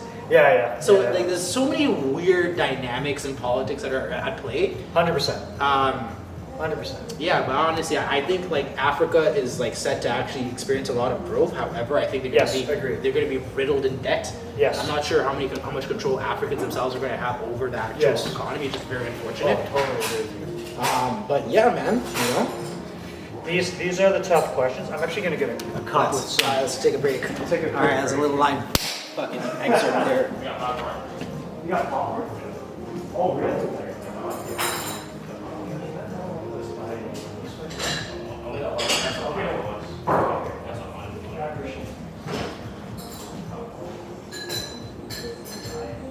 Camera on pause. Put the camera on pause, please. You put the camera on pause. Oh shit, my bad, bro. But like for example, the idea of like how we evolved. My words are all messed up right now because I'm too excited. I get really excited when I talk about this kind of stuff. But I know, it's okay. natural selection, evolution. Yeah. Like basically, this guy was saying like, well, the thing is with AGI, they don't need to do natural selection. They don't need to do like evolution. Once they find a solution that works better than the last one, they don't need to like, because the way we work, right? It's like let them just do it very theoretically, right? Like one woman will have different children with different like genetic traits, right? And the one that basically has the best to survive in that environment will survive and proliferate like their gene, right? So like basically the thing though with AGI doesn't have to be like, okay, well I'm gonna have this one piece of me be the advanced one. You can just say, no, this works, advance the whole system, change the whole system to this. That's not the bridge. Okay. But that's not quite correct. Well, let me tell you my animalism shit because I'm talking too much. All right, here we go. So what I did about like, I was with my mom the other day, and she was talking about like we had a cleaning lady growing up with her around the house, right? And she was a bit of a charity case because she had 5 kids, and her husband was dead, and then she became like a refugee to Canada, and it was like crazy. And so they're growing up in poverty. Really? This is at my house, bro. Shit. So what ended up happening is that one thing I said at dinner was I said, well, that's really unfortunate, but like at the same time, that's kind of what happens when you are poor and you have 5 kids. Yep. If you chose to have 5, now what people say is that, if you're uneducated and this and that, I just really do think the status quo back in the baby boomer generation was you wouldn't even like it's almost like one thing like fucking Eckhart Tolle says, as cracked out as he is, he talks a lot about like raising your consciousness to a really, really high level where you have a really high level, a high self-awareness of the things you are doing in the world and the actions and the way they affect others. One of those things being having 5 fucking kids and not having the money to fucking raise them. Yep. If you have really, really high self-awareness, you're probably going to look at that situation and be like, wow, I'm fucking poor. Yep. I'm a fucking refugee. I probably shouldn't have any more fucking kids because my kids are going to have a shit quality of life. Now, if you're uneducated, if you don't know, if you're not woke, if you're not informed about what the future is going to be like, or if you're endlessly optimistic, you might have those kids despite all of your horrible circumstances, right? If you look at places like, there's statistics on this, the more educated women are, the less kids they have. Is it because they don't like children? No, I think it's because of money, probably, or is it because of awareness? Like, I think of places like India where the women out there, there's parts of they have no birth control, they're not educated, and they're having like 12 kids. They're having some like crazy, like Amish level, like quantities, and the kids are like, we've seen footage of the kids growing up in these really poor villages, and they're swimming in sewage Yep. They have like some of these kids end up with leprosy because they're not getting enough vitamin C. Like it's just, the quality of life is terrible. But we're at a point in time in life with technology and just like kind of like awareness where like are we going to be a generation that is so aware and humanitarian about like the end of suffering? Right? Like, what is the idea of nirvana? The idea of nirvana is the end of suffering, constantly choosing the end to end the cycle.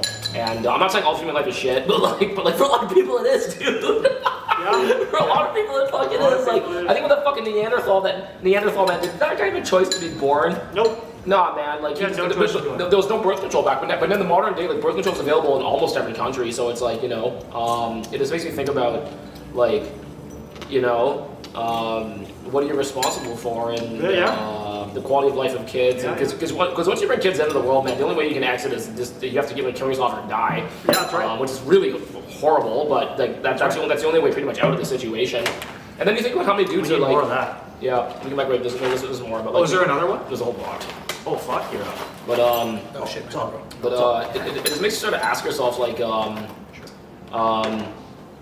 Save some for yourself. Okay, we'll make it. Yeah, I don't know. And the beginning. So Adrian, give me any notes from what you've read in the book. Like, I think the book's main argument was that I think the first one was the potential argument, the potential to have an amazing life, and then the second thing was that discussing like how much suffering human life inherently entails, and like, can you really protect your child from all of that? That's a big factor, yeah. And I think most people don't even think about these things. And another thing too, when I talk to some parents about it, is they're just like, dude, like I used to have these kind of thoughts too, but then I had a kid, I don't really think that way anymore. I had like a paradigm shift in my brain, but I'm just like, but that doesn't change the motherfucking facts. That doesn't change the fact that just because your paradigm is different in your brain, just because like you're converted, because at that point in time, you have no choice to accept that. Because once your kid comes out, because they're just like, once your kid comes out, like it's not like you can put the kid back in, so it's like it's a permanent decision. So you almost have to accept your circumstances, right? And I think a lot of the life for humans is accepting circumstances in many ways. It's like it's real life out here, right?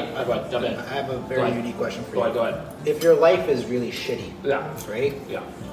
What else do you have to look forward to other than the idea of falling in love and having a child? Now, that's assuming that falling in love and having a child will make you happier. And if you look at divorce rates and how many miserable kids there are out there, for most people, if your life is shit and you're broke, you're probably gonna get divorced. Your kids are gonna end up fucked up, and now all you're doing it's a whole idea that like marriage and kids will fix your life. If your life is shit, marriage and kids will have to make your life worse because you'll be even more financially strained. I think, and I could be incorrect, you're looking at this from not an impoverished person's perspective. Like people who are impoverished don't really have like a long-term decision cycle. I think like if you're impoverished, you might be like less educated about it. You might not even care, but I think that's also an issue because like they call some of these like small towns like baby factories where it's like honestly like the white trash mom with like 20 babies. It's almost like a meme. And in the UK apparently a lot more on benefits because you get 5K per kid. You get 5K per kid per year or whatever. So if you have like eight kids, you can get like an 80K salary or some shit out of that. Right? Oh my god. And you can pay for all the kids. It's enough to pay for all the kids. And you can be like a full-time caregiver. It's like freaking 1984. No. It's like fucking The Giver. You know the book The Giver, where it's like they have like full-time baby mamas who just like breed. They have full-time essentially human breeders. So, Adrian, what's your thoughts? Because I've actually read the entire antinatalism book. No, I didn't read the whole book, but so here's an important way to think about his argument. Let's work this through really slowly. Go ahead. The absence of pain is a good. Yep. The the presence of pleasure is good. Yep. The deprivation of a pleasure is not bad unless that deprivation of pleasure leads to a serious deficit. Okay. Fourth is by not existing, you don't even have the possibility of pain. Yes. So his argument is that the most controversial is the third of those premises, namely that the absence of a good is not necessarily bad unless it's a deprivation. Okay. So his thought here is that some people, because Christians will, not Christians in general, but some Christians will say, we want to create children because we want to create goodness because life itself has goodness. Yeah. They're not denying there's negatives too. And they're not even necessarily saying it's net positive. They're saying that you can allow goodness to have been created at all. It's a potential argument? You could say it's a potential argument. Okay. But Benatar's view is to say, well, again, an absence of good is not necessarily bad unless there's someone for whom that absence is a deprivation. But if you think about this logic, and this is why he's such a good philosopher, I think, is if you don't even have people to exist, Yeah. then there cannot be things for which there could be a deprivation of pleasure. Yeah. Okay. So therefore, if you accept the first and second and the third premise, it should just follow logically you don't have kids. There should be no conscious life. Because if we accept that pain is a bad, pleasure is a good, but the absence of a good is not necessarily a bad unless it's a deprivation for a particular entity. Therefore, we should not have kids. That's the argument. I think it's a pretty logical argument, and maybe it's a little hyper-rational, but I hear, I had someone say to me recently that she got yelled at by her mom because she was like, you know, probably 30 and they had like a nice place and they had like, their careers are both great. And her mom says, you guys should have your kids now. And then she says, oh, I want to like, you know, travel a little bit more and enjoy my life a bit. And then the mom has said, stop being selfish, have your kids now. Now, here's an interesting premise. Yeah. Is it selfish not to have your kids, or isn't it selfish to have? I think plenty of parents actually have, because kids don't have to be born, right? So I think like plenty of parents actually have their kids for selfish reasons, because it's just like, well, am I having kids to be happy? That kid didn't ask to fucking be part of your family. Yeah, Like, right. Kids do not choose their parents. Of course they don't. There are so many parents out there who are fucking shit. Of course. Who are not qualified to raise their fucking 100%. kids. Who put their kids in way worse situations than they 100%. are. Who have like and the kids are you essentially deal your kids a hand that they're forced to deal with their entire fucking life. They can have shitty genes. You could be poor. You could just be like inept. You could like honestly be living a life of poverty your entire. You didn't ask to be brought into existence. So but why is the parent doing it? Because it's the right thing to do, because it's status quo, because it makes them happy. That's a selfish action. That's selfish action. So my theory behind this whole like anti-natalism and Benatar thing is that and if you just look at like Buddhist monks and everything, how they all choose like to not have kids. The whole thing about this, it's the end of suffering.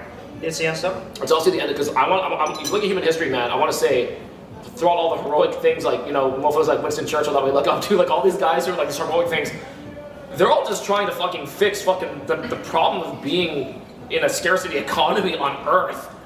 Wars, fucking everything that's gone wrong, starvation, like fucking like, you know, like diseases, like all the crazy things that go along with being human.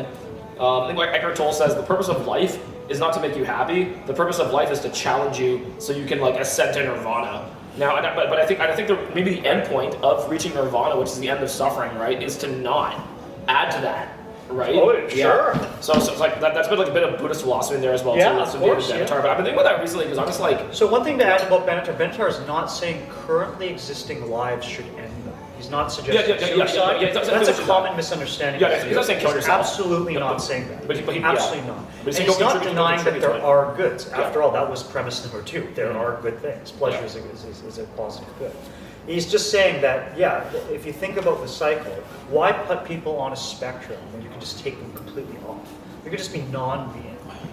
Like, Why have suffering? Now, people will say suffering, like this classic argument through a lot of Christianity or through a lot of the world's religions, saying, well, suffering builds character. Okay, we're not denying that, but why even put yourself? But that presumes that you're already existing. What we're debating is whether you should create existence at all to begin with, right? Because I'm not denying that. Yeah, when I go work out at the gym and go swimming, I'm suffering in a certain way, but that's going to be good for my muscles, etc. but if you didn't exist, But if I didn't exist, this wouldn't be a problem. So that I think that's why Benatar, the reaction to Benatar, both academically and socially, has been somewhat negative. But I think it's because they hadn't quite thought through the argument. Because there's a natural bias we might want to have saying, "Whoa, man, you're suggesting suicide?" No, he's not doing that. No, he's not just suicide. He's also not denying that there can be good lives. Because Yeah. some people have made ad hominem attacks. Yeah. Because he's at University of Cape Town. He doesn't have a profile picture because people are fucking trying to dox him and shit. Like, people hate this guy because he's such a negative Nancy. But I think not necessarily. He's just a secular Western form of like Buddhism meets like negative utilitarianism, saying we want to choose the action that reduces the most suffering. I think it's almost scientific. I think Ben Shapiro said in the future, like if if atheists keep getting into this sort of like child-free movement on Reddit and shit like that, we're gonna end up in a generation where the only people left on Earth are gonna be like Jews and Muslims. No, that's where we're going right now already. Like, no, it's not just Muslims. It's like all the Catholic part of the world too that's still producing like crazy. Like Ethiopians, Just people who believe. The rest of the world that's still pumping babies out. Yeah, pretty much. And so like it's this back to this whole idea that Eckhart Tolle said that this whole like evolution of human consciousness, we're gonna reach this point where like everyone, if we all have this like awareness that if the whole point of this is to end suffering and like be super woke and live our lives out, we're gonna see like a drop in human population. But like who is that really at the detriment of? Like, is that really a bad thing? Like, because humans can't exist forever on this planet. These are good questions. We can't exist forever. Like, I don't think we're gonna get past 1,000 years, to be honest. These are great questions. You know what's gonna happen, bro? If we build the intergalactic spaceship that will be funded by Elon Musk, right? Oh, And fuck, man, that guy's a essentially, fucking disaster. that will be our Man, you bridge. should be a PR guy for Tesla. That will be You should be the TR. the bridge. I'm black. I can't do PR. So like, yeah, that will be the bridge to Mars, where we will proliferate the virus that is humankind on a new planet. And then we will kill each other on the way to Mars. Yeah, but it's gonna look mad cool though. It's gonna look mad cool at the same time. like- There's gonna be Gundams and shit. You know, trying to man like mech suits. Do you guys know like one of like the greatest killers amongst young men, aside from like getting cancer really young, is actually the suicide? Yes, I did. I think Yes, more that is countries correct. like That is I think more correct. countries like Japan and Korea that That are is like so correct. insanely oppressive. They have all these People like, don't know that. That is correct. That is Yeah. No, I've been looking at this recently. Not because I want to It's fucking sad. myself, right? You know, It's sad. you know this chest where this chain wasn't a guy. Like this is from my friend committed suicide. So I wear this. That's Jeez, man, I'm that's sorry. That's fucking Yeah, bad. That's really dark. Yeah. Yeah. No, I had one friend commit suicide. Yeah. So one thing I'm thinking about is like you know like places like Japan and Korea, it's so oppressive and like the place is nice, but there's so many people there who it's like you know like I can't remember who wrote the book. It's like better to have not existed. Oh, no, that is David Benetton. Oh, that's what the book is called. Better to have never been. Yeah, better to have never. And I just think about that, and I'm just like, you know, because you know, there's this whole. I feel there's a culture war happening right now between like the because I have some friends right now who have kids, and they're just like, dude, once you have a kid, you won't think that. But I'm just like, that's like I heard one guy say to me who's done a lot of drugs. He says having your first kid's like actually like dropping acid because there's like it's like before you see the Matrix, after you see the Matrix. He's just like before I had a kid, I was like partying, doing drugs and everything. He's like, no, I do this my whole life. So then after I had kids, he's like the experience of having kids from a biological standpoint, because you're biologically wired to be happy around your kids and the experience of having your babies. But they were probably not a particularly reflective thinker prior to having kids. Like that, so you're a yeah, reflective thinker. Yeah, no, yeah. So that paradigm shift is probably not going to be as great. That guy, he's pretty conservative. They live in Texas. They live the Texas suburban life. I want to say though is that when they have kids, they're very stressed out. They wake up early to take care of their kids. They have two kids right now. Well, and even just watching up to them, because like I'm looking at their lives, their trajectory up to that point. Because by the time they were 30, they're just like, let's buy the house, let's buy the suburban house, let's do the kids, let's work these jobs and shit like that. And I'm looking at that, and I'm looking at my life, and I'm not to compare, but I'm just like my life trajectory is so opposite of that because I think I value very different things. Yeah. And it's made me analyze this whole thing, and then I think also like past a certain age for guys, like when you just like I think past 40, 45, when you pass that phase where you're like that question of if I'm gonna have kids is slowly just kind of disappearing from your life because like you're just too old at that point in time. I think at that point that question just kind of starts fading away. Past a certain, I think for girls it starts getting scary around 35. Because I know a lot of girls who are like, I'm not gonna have kids, and I'm like, once you start getting past 35 as a girl, it's like yeah, the odds of you not having kids, like you might have like if you really want it, great, but you might live a life. You are in a position right now where you are slowly slipping into that path of probably not having it happen to you. But that's okay. But just don't be sad about it and don't like be like oh like if you really want to do it and you feel broken and missing because you really want to be a mom, I understand you. There's a lot of girls in that position right now. But yeah, they need to find another void to fill. Well, I don't know. So it's like, see, I feel like and there's no woman here to talk about this. Obviously, it's hilarious for me to bring this up, but Yeah. I think we're having a very male perspective because I had an older sister. I have an older sister. Yeah. I remember when she was 30. She was approaching 30. She hit 30. Yeah. She had this what I called an irrational fear. okay. Where I was like, she's like, oh man, I need to go find a guy. And I'm like, why? She's like, I'm 30. Like, what are you talking about? Yeah. And then she'd elaborate on it. She'd be like, okay, well, here's the thing. 30 now. Yeah. If I'm gonna have a kid, I want it to be somebody that like I love. The timing window. So the timing window. So she's like, I'm not just gonna meet a guy and have Yeah, a sure. year. It's like 2 years common law, 2 years marriage, 1 year pregnancy. It's 5 years. Every girl I think that's past 28 has this 5 year Yeah. plan, and it freaks all of them out because it's almost like doing your undergrad. It's like it's gonna take me like 5 years to get through this shit, and like I have to, if I don't start now, I'm done because it's a 5 year process. Yeah. And I remember like at that time I just could not understand her perspective because I was as a penis owner, right? You're just like you're confused. You're like I don't have this time limitation, Yeah. right? But like the older that I get now, I sort of do understand it because.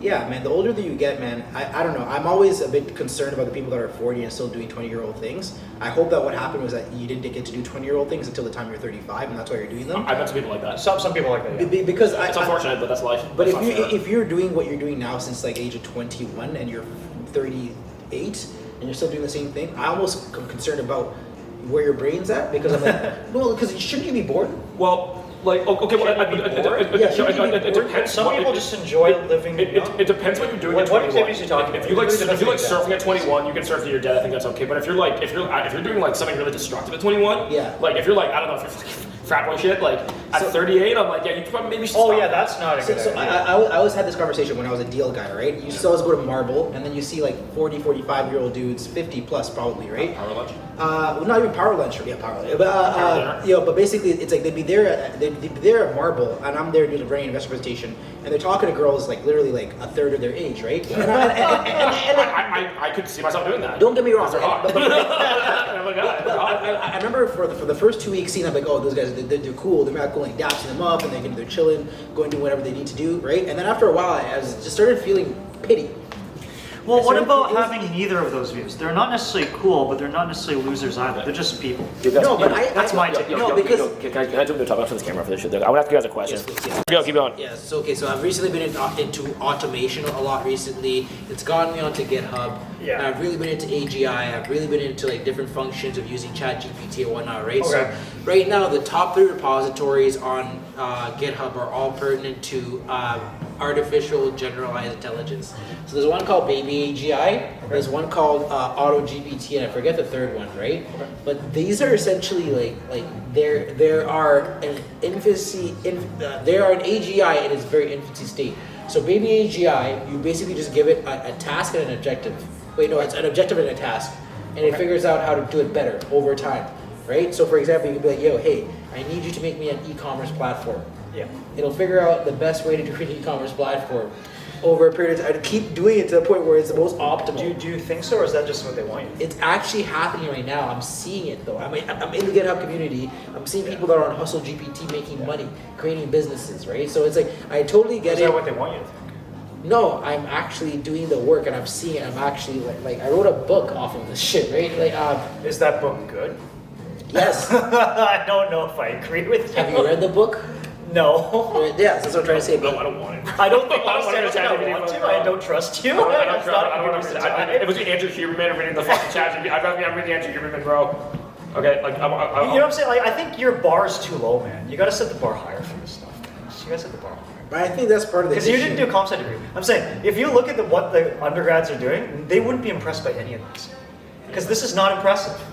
No, but I hear you're saying though, like we do have like software solutions out there that are gonna make like coding for certain tasks more accessible. Because But I buy that. A lot of people buy that. Because I went to innovation. Whatever. To me, it's like, I didn't go to it innovation school. doesn't follow that all of a sudden you get to Mars. No, Yeah. but I mean, there's a huge. Right? But are you keeping up to date, like week to week, what's happening with these AI platforms? I'm Because not keeping am. up with you because I don't think I need to because there's so much overhype. And I get why you would think that, but I think And you're- because I want to hear from the computer science professors what they think. And a lot of them think no one, it's all yeah, because no one in academia is gonna be positive. that's about- actually that's completely wrong. We can't discount This is all. actually We can't really discount all because the stuff academia. comes from academia. Yeah, it does. That's a good point. That's a good fucking point. Oh, that's a good point, Of bro. course, it's a good point. That's a good point. Deep learning of Jeffrey Hinton at U Yeah. of T. They're the ones who you can invented go it. on Joshua Bengio at University of Montreal. That's a good Sure, point. There's tons of. You have to trust me. That's a good they point. are also some of the harshest critics Yeah. of the tech move. They think this does not do. It's not being used just because it makes money doesn't mean anything from a science perspective. Yeah. Right? No, You but bullshit all you want about So the no, efficacy of but something and make money from it. But can you expound on that and actually explain to me why you think ChatGPT is doing nothing? Has I no didn't say value? it does not. I actually didn't say that. You're just saying it's hyped. I just It's said it's hyped. overhyped. No, but can you elaborate on that? I'll tell you what I think it's good at. Oh, no, I but- think it's good at helping with some basic code. It's very efficient at that. I think it's great for writing funny poems Yeah. and for saying funny stuff. Yeah. I think it can help you write a template for blog posts Yeah. or even like longer form reports, maybe even a book Yeah. of a template. Sure, I grant that. Yeah. But again, if you're writing something sophisticated, like, David Foster Wallace, fucking Margaret Atwood is not using ChatGPT, is my point. Yeah. To write stories like that, that's not going to help Yeah, you, you right? need the human Because you have to think intelligence. about how is this algorithm actually working, right? Have you used It's it, all- I have used it. Dude, this is what I'm saying. Your bar is so fucking, with due respect, dude, your bar is very low. man. No, but Your bar is so low. Are you using the API on Playground? Are you programming it on GPT-4 with other formats of information to add Let me to ask you, LLM? what to you is what is so impressive to you about it? I'm like not really So seeing with anything that impressive ChatGPT, about with it. ChatGPT-4, right? This is the way I can explain it, is that they basically increase the RAM, right? No, I know about ChatGPT 4. I'm more impressed than I was with ChatGPT. So it's 3, become- but I don't think it's like gonna change So- that much. so this is the best way- I'm this is- not as convinced. This is the best way I can explain. ChatGPT-4 has increased the RAM. This is why I call it a no-code platform now. Yeah, So you have yeah. you have the origin LLM, so large the Large language language model, model, right? sure, yeah. And now I can program new information on it. And this is even before the actual aspect of being able to add plugins that actually can access the internet, which is what AutoGPT does, right? Okay. So the thing is, you can. Therefore, So okay, you can program GPT in using no code, right? Sure, yeah. Right? Yeah. to do what though? To do what though? What is the task? Anything you want. No, that's not. Okay, wait, That's what I'm saying. dude. That's I the- couldn't get it to do my fucking job at all today. I Yeah, had a client what do you today. I had a need client to today do? that was so fucking. Okay, What do she you need says to do? she says scan my face. Do 5 different versions that don't even look like me, and then adjust like my nostril by 4% on this side, and then do my hair. Yeah, If I'm the manager, everyone's like, oh, you're gonna place she's I'm like, I mean, this client is so fucking picky. They would never pay a cent for me. I just think never you- pay a fuck. And even On though the your city, bars it's too. bullshit. No, It's- the bar is so low. it's so bad at it. Like it's so. You know what it is? It's a toy, not a tool. It's a toy, not a fucking tool. I have been. I'm saying the CGI artists too, man. I It's have like been called an idiot my whole life. Well, I think. We're we're not not- calling we're just saying it's hyped up. It's just like blockchain last year. Everyone last year was like dumping so much money into blockchain. Crypto's gonna be the future. This and that was bullshit. What the fucking shit? It's every new technology is hyped up on the internet, so the fucking tech companies can fucking raise their stock price. Yeah, exactly. Yo, dude, Exactly. Facebook last year had a fucking cryptocurrency. Yeah. They dumped the Yeah. whole project because it was fucking stupid. Yeah, Now, yeah, okay, No. blockchain is a what? Lyric- Libra. It didn't get dumped because it was stupid. It got dumped because regulators said no. That is well. You know what? Even Elon Musk are now saying that we need to fucking regulate fucking AI right now because like it's spiraling out of We control. do Yeah. because it is inspiring. That's what I'm trying to say. But I don't think it's gonna destroy humanity. I think the issue with AGI is alignment issues, right? Yeah. So, for example, like Okay, we're doing 5 more minutes on this topic. I don't want to fucking do an hour on this topic. Give me 5 minutes on this fucking topic. I do not want 5 more minutes. Get your conclusion. I'm not doing an hour on this topic, bro. Any other topic, man? Let's go. I'll just put it very simply. The fact that ChatGPT is be able to be proficient at code, which is something, in my opinion, I feel like I'm retarded at, is amazing. I think at the end of the day, it's not going to completely outdate people's abilities. You need to have the foundation. It is an extremely useful assistant. That's exactly what it is. The biggest thing about it is I feel people who don't understand the capability of it are not accurately, or they're not good at prompt engineering. And that's going to be the key in the future. Prompt engineering is a new no-code. Because I'm telling you right now, I have seen it. You can do... No, your bar is so low, man. I'm sorry. Your bar is way too low. All right. Okay. I just have to be honest. We're not gonna do more of this fucking fuck this You're topic. not going to convince me. This No more of Your this. bar's too low. Okay. Andrew, do you have a topic you want to talk about today? You read anything in the There was fucking- actually no particular topic I wanted to Okay. talk Can you read about. anything in the news this week? Anything controversial? interesting stuff going on. Anything in the news getting Oh controversial? man, all like sorts hot of takes stuff anything? going on in the world. Hot takes. Oh man, World's hot being fucking takes. destroyed. Hot takes. Fucking world what's getting happening in Russia right now? destroyed. What's happening in the what's Yeah, happening that's a in the good war scene right question. now? I didn't come prepared today. I wasn't. Well, you don't need to come prepared. But, You read professionally, I do bro. read a lot of stuff. What's been going on in the world? Oh man, I don't know where to begin. We're in the fucking like news. Fucking. Okay. Here's one China. Here's one China's taking over fucking Taiwan in 5 years. There we go. Go jump into that. Well, that's right. So you got William Burns, CIA director, says could be as soon as 2026, 2027, saying China will invade Taiwan. Yeah. That's the big question. So there's the Center for Strategic and Intelligence Services. It's not Canadian. There's an equivalent acronym for CSIS, but it's a think tank. Center for Strategic, doesn't matter. So they released a report I read, and they estimate if China goes to war with Taiwan, there'd be 10,000 deaths on day one. On day one alone, okay? Yeah. So China's military is about a little over 1 million people, right? So they actually got a fair bit of people. Taiwan, I don't know the numbers. It's some trivial No, you know number. the what's person is crazy? very, very small. Yeah, the U.S. Army is like what, like 15 million? No, it's not that long. It's in the millions. a lot. I think it's 3 million Yeah, I sold. think that's- It's 3 they have- million They have a personnel. lot of people. Yeah. So I back in the day, I was a huge anime geek. Okay, yeah. So I love more than anything else. I probably brought it up a bunch of times. Yeah. Gundam, the Gundam Sure. series, I fucking love it. Sure, Gundam, So yeah. Gundam, Yeah. so Gundam Seed, Seed, right? I watched It's that, interesting because when I think about it, there was actually a scenario where there was a Taiwan. No, they do a lot of Asian politics. Yeah, they do. It's a real show. I think that the place was called Shield. I'm gonna fuck up the name, but basically it was like they were the ones that created like these Gundams, right? Yeah. And the whole thing was that like the one side wanted to take them over because like, we don't want the Earth Federation or whatever to have the ability. Yeah. Earth Federation. So yeah. You know the plot of Isn't the plot of Gundam that they're trying to colonize the moon? No. They're using Gundams to guard the moon. You know what it was? It was this planet, this island created Gundams, and they gave it to Zaft. Zaft is the Moon Corporation. That was the plot. Yeah, so Zaft is the the plot's actually it's pretty interesting. They talk a lot about like pacifist. They talk about being a pacifist and shit like that. But it was so cool because basically there's a moment where it's like I think it was the Earth Federation's attack. That's what it was. Earth Federation's attacking Taiwan, right? Yeah. And basically it's like Kira had to come in with a fucking Freedom Gundam. You know what I'm trying to say? Like save the fucking place. So it's like they had to come up with like external. Okay, so how is this relevant to the discussion? It is cool because they basically played out the Battle of Taiwan with Gundams. I fucking love that shit. It was dope. Well, all I can say is I hope China does not invade Taiwan. Well, at least we don't have Gundams. It'll fuck their economy. It'll ruin their economy. Here's the thing. What are they going to gain out of that? It's going to ruin their economy. If they're only This is the question. These are the tough questions, guys. You know, we didn't think that would Putin actually invade? And I mean, there's already. No, you said he would because he took Crimea. I did. Yes, you said he would. I know. So Everyone it would make sense, right? That's what I'm saying. But what I'm saying is he was willing to take that cost. yeah, because the Earth Federation's fucking around. So what I'm saying is Xi Jinping may take the cost. Yes. Okay, that's what I'm saying. no. The reason I don't think you will those. Let's go Zap. Let's Zap. The Russian government is 80%. The Russian government is 80% a petrol state, just mostly Correct. exporting their Correct. gas and everything to the European Union. Correct. What does China export to the world? Everything. Right? So if they have trade sanctions with China, it's gonna fuck the entire planet. So they're not gonna do it. First of all, it'll put China. Energy in the bodies. I swear to God, that's what it is. What? And the energy in the bodies. What body is it? So this happened. The energy of the East of the European Union. So this happened in Gundam. So this happened in Gundam 2, where they had like a state. So basically, see, I'm sorry, I love. God damn it, bro. I love Gundam. I fucking love it, So basically, it was like, so okay, on the Earth, there was still battles happening, right? But the issue basically is that they had like Zaku's and Gooks and the fucking like tanks and shit like that, right? So there was a federation that basically was responsible for doing the fighting and providing the resources. That's what the Russians do.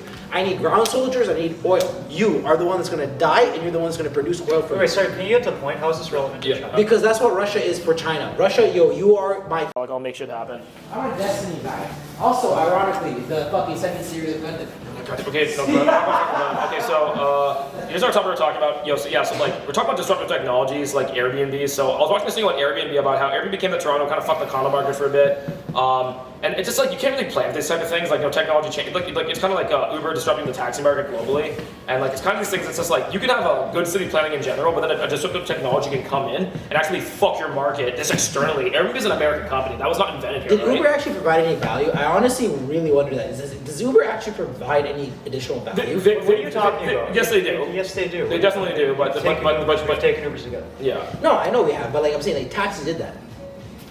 The service of having because it did it more efficiently. with the GPS mapping. Decentralized. Yeah. Well, it's semi-decentralized. But it's of course more it did. expensive. Why did we? Ask you this. Why did we take an Uber and not a taxi? Because when you go downstairs, there's no longer an orange cab down there. You know, it's Yeah, actually but- crazy. but it all- That guy's an app now. Yeah. Back when actually they rolled out an app around the same. Well, Yeah. actually, they had like a really. The taxis shitty- actually have an app now. Yeah, it was a shitty phone-based app. But Uber is better. Uber's also international. Like they beat them on like that's a really good example of like why UI UX designers and everything are really important because they made the interface so fucking good. Is that what it is though? Is that all it is? It's more. It's part of Everyone's it. just they're not even employees. It's just a gig contract. But is that better at all? No, but that's not the point. The point you asked is, do they provide value? Of course they provide value. Yeah. We use Uber. I mean, maybe your point is different than what you said. Do they, maybe you're asking. Is it net Are you saying are they net fucking positive? middlemen who are fucking draining the economy? I think They're all fucking middlemen, bro. If you think about it, they're basically taking money out of the taxi economy, which is actually people who pay taxes into the domestic economy. When you work as a gig economy as a taxi driver, you pay taxes too, though. The Uber drivers also pay taxes, right? I think Uber enabled a lot more people. Wait, say that about taxis? What? The taxis had a cartel at one point in time. They had a monopoly. We all know about the Especially in New York. We all know about the Indian cartel, the guy hanging on to the fucking Uber and fucking, Nathan Phillips. It's because the licenses are like $500,000 to buy the fucking license. That's why. But when Uber just literally decentralized it, it's almost the same thing with Airbnbs, where they made like anyone can be a hotel owner, anyone can advertise. We can get the one thing about Airbnbs now is that everyone who is buying these Airbnbs to like rent them and make all this vacation money right now, vacation rentals on Airbnbs in a lot of cities are down like underwater. Like 80%. People don't want to fucking travel post pandemic to these places. The rates are too high. The hotels are cheaper. and then the Airbnbs are charging too much money to compensate for the interest rates, right? So apparently right now we're having an Airbnb because, dude, I remember like 5 years ago, everyone was like, oh man, that's what this is like the logical solution. You just like buy this cottage and then Airbnb and I'll make all this money. I knew this one guy, dude, like. Instead of getting a job, his idea was like, I'm gonna take my parents' house, or I'm gonna HELOC the fucking money out of it. I'm gonna HELOC the fucking money. I'm gonna buy a cottage property. We're gonna renovate it from a $500,000 property to a $1.2 million cottage, and then we're gonna rent it for $10,000 a weekend every fucking weekend. We're gonna make like millions. And like he was gonna bet his parents' property on that. And thank God he did it, because he'd be fucked right now, honestly. no, but 5 years ago, it seemed like everyone was in agreement. Everyone's like, oh yeah, I heard Airbnb's popping off, I'll do that and shit like that. So see, then again, you have people like I think it's a One Republic marketing. yeah. They're the guys that run Boots and Hearts. Yep. They went and bought like I think it's called there's a place in Oromadonte, Bell Harbor. So I forget what it is. They bought the property. They bought the actual property. If you're in a music festival, it's totally worth doing. Yeah, it's crazy. Like Coachella Valley, Burning Man, they all bought the properties because at that level, when you have that, you almost need to because you're gonna trash the property. Yeah. The amount of garbage that runs through Coachella Valley, it's like a natural disaster, honestly. They're talking about UK music festivals. That's why Burning Man is like a zero waste festival because, like they say, if any garbage is left on the playa, the event will be canceled next year and you will be banned. You're not allowed to leave. You're not allowed to piss on the fucking playa. Because you have, 100,000 people coming pissing and shitting all over the fucking desert? Like, it's a natural disaster. Which is hilarious, and I'm going to market this. Boots and Hearts is a fucking shit show. Oh my god. Let me tell you right now. That place is fucking insane. Yeah, and I can definitely understand the environmental consequences that occur after an event like that.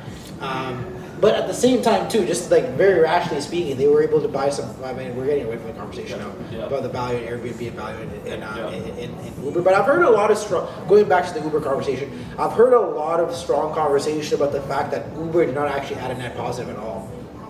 But this is an old conversation. It is. It's banned in London. In London, you have to take the black taxi cabs. Yeah. When I was there, I couldn't get an Uber. They're also banning Airbnb in many cities in the U.S. Like what's happening? Okay, so like every year there's a new disruptive technology. It comes out, usually gets a lot of money. They invest the fuck out of it. They make a ton of fucking money, and then people start seeing the cons on this shit, and and then slowly they regulate it. They sort of ban it down. Like Airbnbs are banned in so many buildings in Toronto. Like Airbnb, when they're having like these kids going to these condo parties, getting shot at, people like the houses getting destroyed, people getting murdered. And Ice everything. Towers.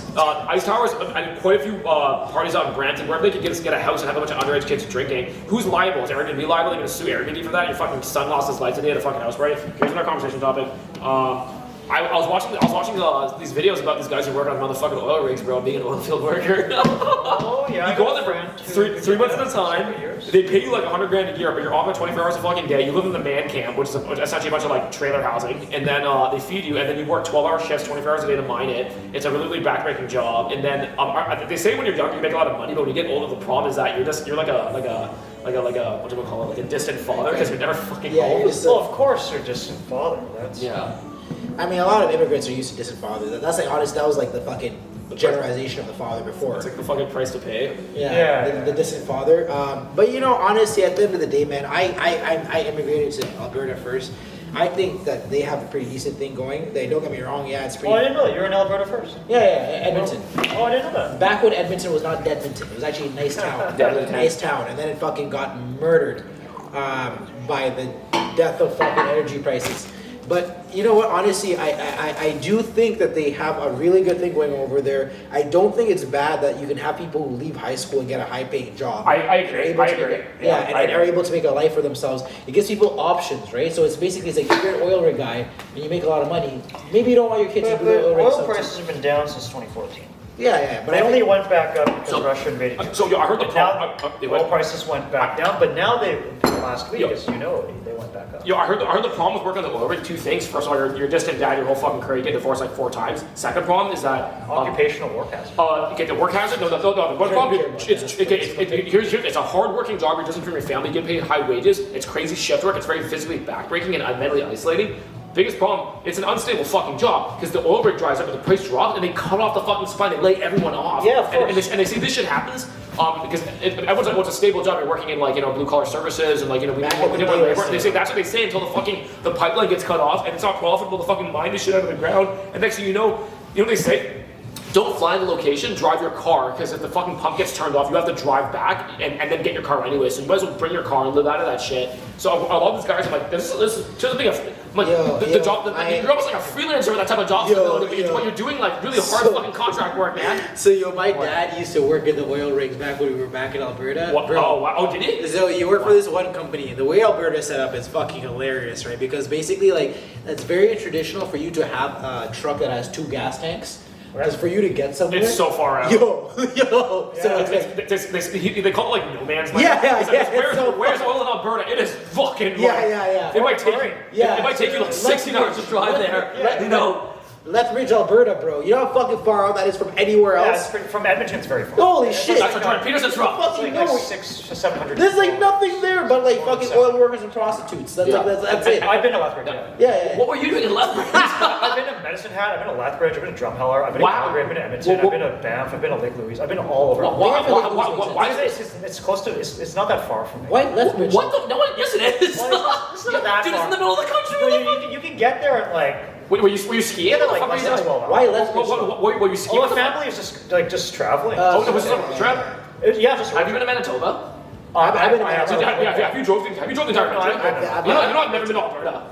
You never know. I haven't been to Winnipeg before. There's no reason to go to Winnipeg. Why don't we just take a trip? Let's take a trip to Alberta. Yeah. Dude, it's worth going to Banff and Calgary because there's a lot of beautiful mountains. Let's save the money. Banff Let's go to Japan, bro. Let's go No. okay, let's save the money. Go to Japan. Sure. If I just spend like 1,500 to go to Alberta, or like 3,000 to go to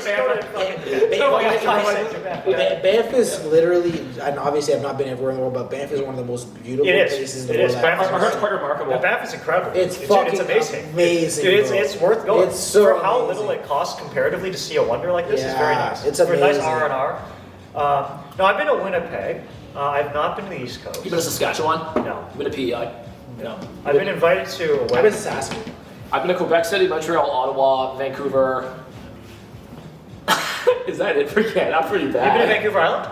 I actually been to Vancouver Island. You've been to Yeah. Vancouver Island? I haven't. Well, did we take a day trip there when we were kids? Oh, dude. I think I've been to Vancouver Island. Oh, you gotta go. Oh, that's a different world. It's pretty far though from Vancouver, right? It's not that far. It's day like trip? door to door from my parents' house to downtown Victoria, 5.5 hours. That's not close. That's a trip. It's not close, that's on the but you have to drive to the ferry, take the 2-hour ferry or not even, and then Dude, that's drive like down. that's like from here to fucking Ottawa, Montreal. Like it's fucking. Yeah, that's not close. But it's more interesting though. It's not like you're driving the whole time. It's you're like on, it's like a scenic it's drive. scenic. Well, because you get to be on the ferry. Oh, that's nice. Dude, it's so nice, The man. ferries are nice. Yeah. Yeah. Yo, is this Saskatchewan, then Manitoba, or Manitoba, Saskatchewan? Saskatchewan is west of Manitoba, sir. So I actually, Yeah, you're Canadian. You got straight fucking. I've gone as far as Alberta. I think I took a bus once into. Oh, you've never been to BC? I've been to BC. I've been to Vancouver. But I'm saying like driving wise, driving across Canada is beautiful. I drove across the U.S. one time, and America's an interesting place.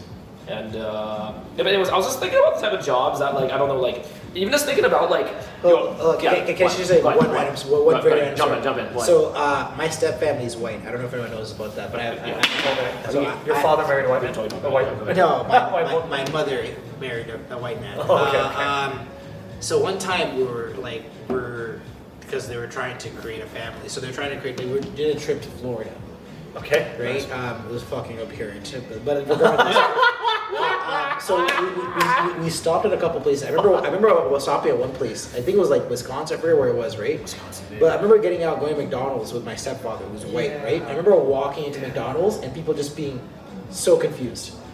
Just being so because confused. it's like a white black. Yeah, they're like, what the fuck? Who the fuck are you? Yeah. What are you doing with this guy? Yeah, what are you fucking yeah. guys doing together? Like, One of my babysitters is 2 gay guys. It's like a black guy and a white guy, and then so they adopted like a light skinned like black kid as their son, and then the second daughter, I think she's actually from Kenya, but she's like a straight up like black girl from Kenya. Yeah. And the dad's white, and I'm just like, how did you guys like do this? Like the son, it's like this could potentially be your dad because it's like a biracial kid, but the daughter, like, no, she's just fully from Africa. You know, it's like, you know. Yeah, well, fuck. honestly, man, like, I don't think it's that good, to be honest. Well, it's like her mom. Her name is Ruby. Her mom had I think 12 children, so she gave up like half of them for adoption. She knows she couldn't support them. So she said, but she's met her mom and everything. They have a decent relationship here. Her mom just like lives in like Africa, and then she lives in like England. Mixed families, honestly, man. I think there's going to be a lot more work done on research. There's going to be a lot more research done on what happens to immigrant families. So, for example, Have you met someone named Sonia? Sonia, She did her dissertation on that. the therapist. oh, yeah. Have you not talked to her about her dissertation?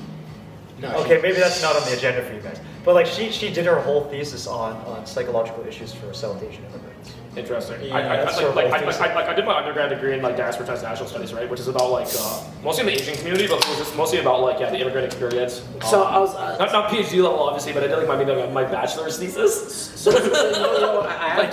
have talked to her about it, but the thing I find very unique about my life, and it's the thing about like Africans immigrating here, is I've realized every other population of people is from an immigration policy perspective is allowed to move here in large cohorts. Right, so like Ukrainians can move here in large cohorts, Indians can move here in large cohorts, South Americans can move here in large cohorts, right? Africans can't. There's actually strict There's a quota? The strict policies about how you can come to Canada as an African. And generally what happens, like, for example, it's changed now, but back in the day, what had to happen... Is it literally like every African country? So basically my mom had to have $100,000. Hold on, is that specific to Kenya or is that specific? It might have been specifically to Kenya, but what I know for a fact is that all the African diasporas that come, all the African communities that come here, it's piecemeal.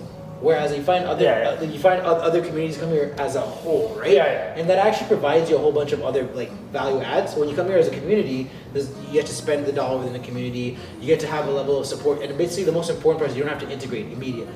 Right? You have a level of like a buffer, right? So fucking Chinese people build satellite towns all over the fucking world. Exactly, right? And there's a reason for that. There's actually. When I went to Thailand, some of my Thai friends like hate Chinese people. I don't really get why that I went there, and I'm just like, yo, they're like the colonizer fucking race. No, because you go to Bangkok, it's the Chinatown Bangkok there, and even like Malaysia and everything. There's a real problem with like too many Chinese people running the government and everything like that. I never really viewed Chinese people as the aggressor. It's just a long history of like education and Confucianism that make Chinese people really good at running government systems. Because Chinese history is all about running authoritarian governments, right? Here's our system, anyways. So here's my point about this whole like oil rig thing. So I was actually watching videos of this guy. He's like, he's like same age as me. I'll work in an oil rig. Here's my shift. This is what my desktop looks like. But instead of me fucking doing graphics all day long, I'm fucking out like I'm managing. I'm plotting the fracking data points as it's going through the pipeline. He's like, that's what I'm doing. That's what I'm doing as an oil engineer. He's like, and then here's my bed. Here's the dudes I fuck. Here's my roommate. Here's what I eat for lunch every day. And then like Dudes I fuck. No. Well, if you're gay, prison's a great place to be, anyways. So, no, you usually share. You have a bunker. You usually have a roommate in your trailer with you. You might even have like a 50-50 where it's like you sleep in this 12 hours. You might have a roommate where you're doing back and forth. Anyways, the point being is that I said when I saw this guy's life and like what he has to do essentially to earn his living and how it's going to be like that for him for a long time, and you can't really escape that life once you're in there, right? Because you're a fucking oil engineer. I started realizing what the fuck am I bitching about in Toronto? I work on the fucking internet. I do fucking rap videos. When I want to hang out with my friends, I can ride my I don't have to fucking get on a plane or drive a truck 12 hours. I can ride my bike down to here. I can hang out with my friends. My family lives here. When I want to see my family, I'm gonna get on a plane. My family's there. And I said like, well, it's like, what the fuck am I bitching about? And even when I'm having bad days freelancing or whatever, I'm just like, Eric, you're still just a fucking dude sitting on your computer in your motherfucking room in your fucking underwear. That's still like, is my life so hard? So yes. Do I have a hard job? No, I agree with you. Yeah. But I want to elaborate something. Maybe like, hey, so I've always pondered as to why I feel like I'm so different than a whole bunch of other people, right? And I've realized a lot of it is the immigration when I came here, right? I don't have like,